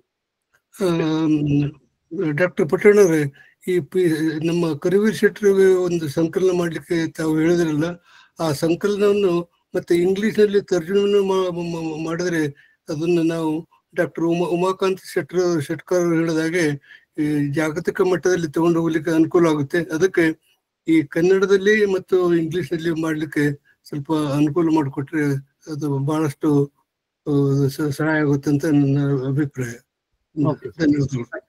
ಖಂಡಿತ ಧನ್ಯವಾದ. ಇನ್ನು ವಚನ ಮಂಗಳ ಮಾಡ್ತಕ್ಕಂಥ ಗಾನ ಕೋಗಿಲೆ ವಿದ್ಯಾ ಮಗ್ದುಮ್ ಅವರು ವಚನ ಮಂಗಳವನ್ನ ಮಾಡ್ಲಿ ಪ್ರತಿ ಶನಿವಾರ 5 ಗಂಟೆಗೆ. ಈಗ ಶರಣ ಮಾಸದೊಳಗೆ 5:15 ಅನುಭವಕ್ಕೆ ದಯವಿಟ್ಟು ಹೆಚ್ಚಿನ ಸಂಖ್ಯೆಯೊಳಗೆ ಪಾಲ್ಗೊಳ್ರಿ. ಆಮೇಲೆ ಪ್ರತಿ ಶನಿವಾರ ಈ ಶರಣ ಮಾಸ ಮುಗಿದ್ಮೇಲೆ ಪ್ರತಿ ಶನಿವಾರ 5 ಗಂಟೆಗೆ, ಪ್ರತಿ ರವಿವಾರ 11:25ಕ್ಕೆ ಇದೇ ಲಿಂಕ್ನಿಂದ ನಾವು ಕಾರ್ಯಕ್ರಮಗಳನ್ನ ಸಂಯೋಜಿಸ್ತೀವಿ. ಸುಮಾರು 315-20ಗಳನ್ನ ದಾಟಿ ನಿಂತಕ್ಕಂಥದ್ದು ಉಪನ್ಯಾಸಗಳು ನಿರಂತರವಾಗಿ ಸಾಗ್ತಾ ಇದಾವೆ. ನಮ್ಮಲ್ಲಿ ಕರವೀರ್ ಶೆಟ್ಟರು 4 ಸಲ ಮಾಡಿದ್ದಾರೆ, ಉಪನ್ಯಾಸ ಮಾಡಿದ್ದಾರೆ.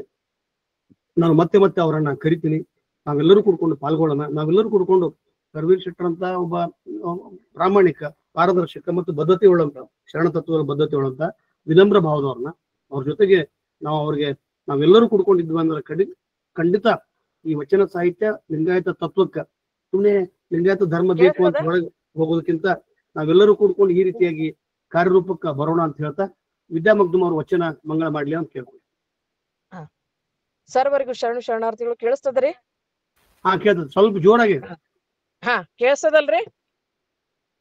ಓಕೆ, ಕೇಳ್ತದೆ. ಸುಖವೊಂದು ಕೋಟಿ ಬಂದಲ್ಲಿ ಬಸವಣ್ಣನ ನೆನೆಯುವುದು, ಸುಖವೊಂದು ಕೋಟಿ ಬಸವಣ್ಣನ ನೆನೆಯುವುದು, ದುಃಖವೊಂದು ಕೋಟಿ ಬಂದಲ್ಲಿ ಬಸವಣ್ಣನ ನೆನೆಯುವುದು, ಸುಖವೊಂದು ಕೋಟಿ ಬಂದಲ್ಲಿ ಬಸವಣ್ಣನ ನೆನೆಯುವುದು, ಲಿಂಗಾರ್ಚನೆಯ ಮಾಡುವಲ್ಲಿ ಬಸವಣ್ಣನ ನೆನೆಯುವುದು, ಲಿಂಗಾರ್ಚನೆಯ ಮಾಡುವಲ್ಲಿ ಬಸವಣ್ಣನ ನೆನೆಯುವುದು, ಜಂಗಮಾರ್ಚನೆಯ ಮಾಡುವಲ್ಲಿ ಬಸವಣ್ಣನ ನೆನೆಯುವುದು, ಜಂಗಮಾರ್ಚನೆಯ ಮಾಡುವಲ್ಲಿ ಬಸವಣ್ಣನ ನೆನೆಯುವುದು, ಸುಖವೊಂದು ಕೋಟಿ ಬಂದಲ್ಲಿ ಬಸವಣ್ಣನ ನೆನೆಯುವುದು, ಪಾದೋದಕ ಪ್ರಸಾದ ಕೊಂಬುವಲ್ಲಿ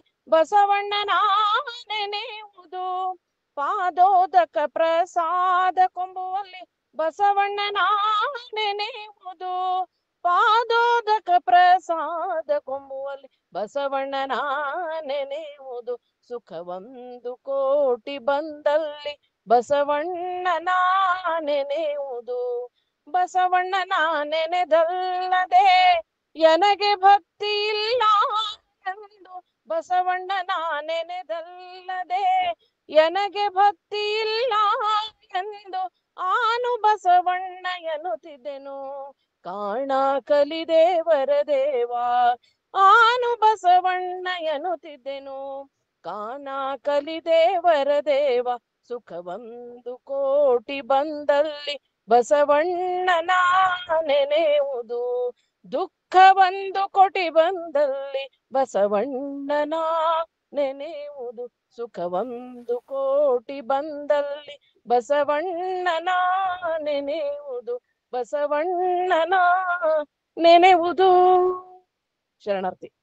ಧನ್ಯವಾದಗಳು ವಿದ್ಯಾ ಮಗ್ದುಮ್ ಅವರೇ. ಈ ಕಾರ್ಯಕ್ರಮದ ಸಂಪೂರ್ಣ ನಿರ್ವಹಣೆ ವಹಿಸಿದಂತ ತಾಂತ್ರಿಕ ಸಹಾಯ ನೀಡತಕ್ಕಂಥ ಡಾಕ್ಟರ್ ದಾನಮ್ಮ ಜಳಕಿ ಅವರು, ರುದ್ರಮೂರ್ತಿ ಮತ್ತು ರಾಜಣ್ಣ, ಕುಮಾರ್ ರಾಜಣ್ಣ, ನಮ್ಮ ಸಂಪೂರ್ಣ ತಂಡ, ಸುಧಾ ಪಾಟೀಲ್ ಅವರಾಗಿರ್ಬೋದು, ಎಲ್ಲರಿಗೆ ಭಕ್ತಿಪೂರ್ವಕ ಶರಣಾರ್ಥಿಗಳನ್ನ ಹೇಳ್ತಾ ಇವತ್ತಿನ ಕಾರ್ಯಕ್ರಮ ಇಲ್ಲಿ ಮುಗಿತು.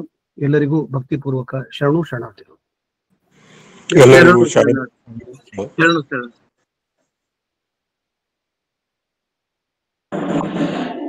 ಶರಣಾರ್ಥಿಗಳು.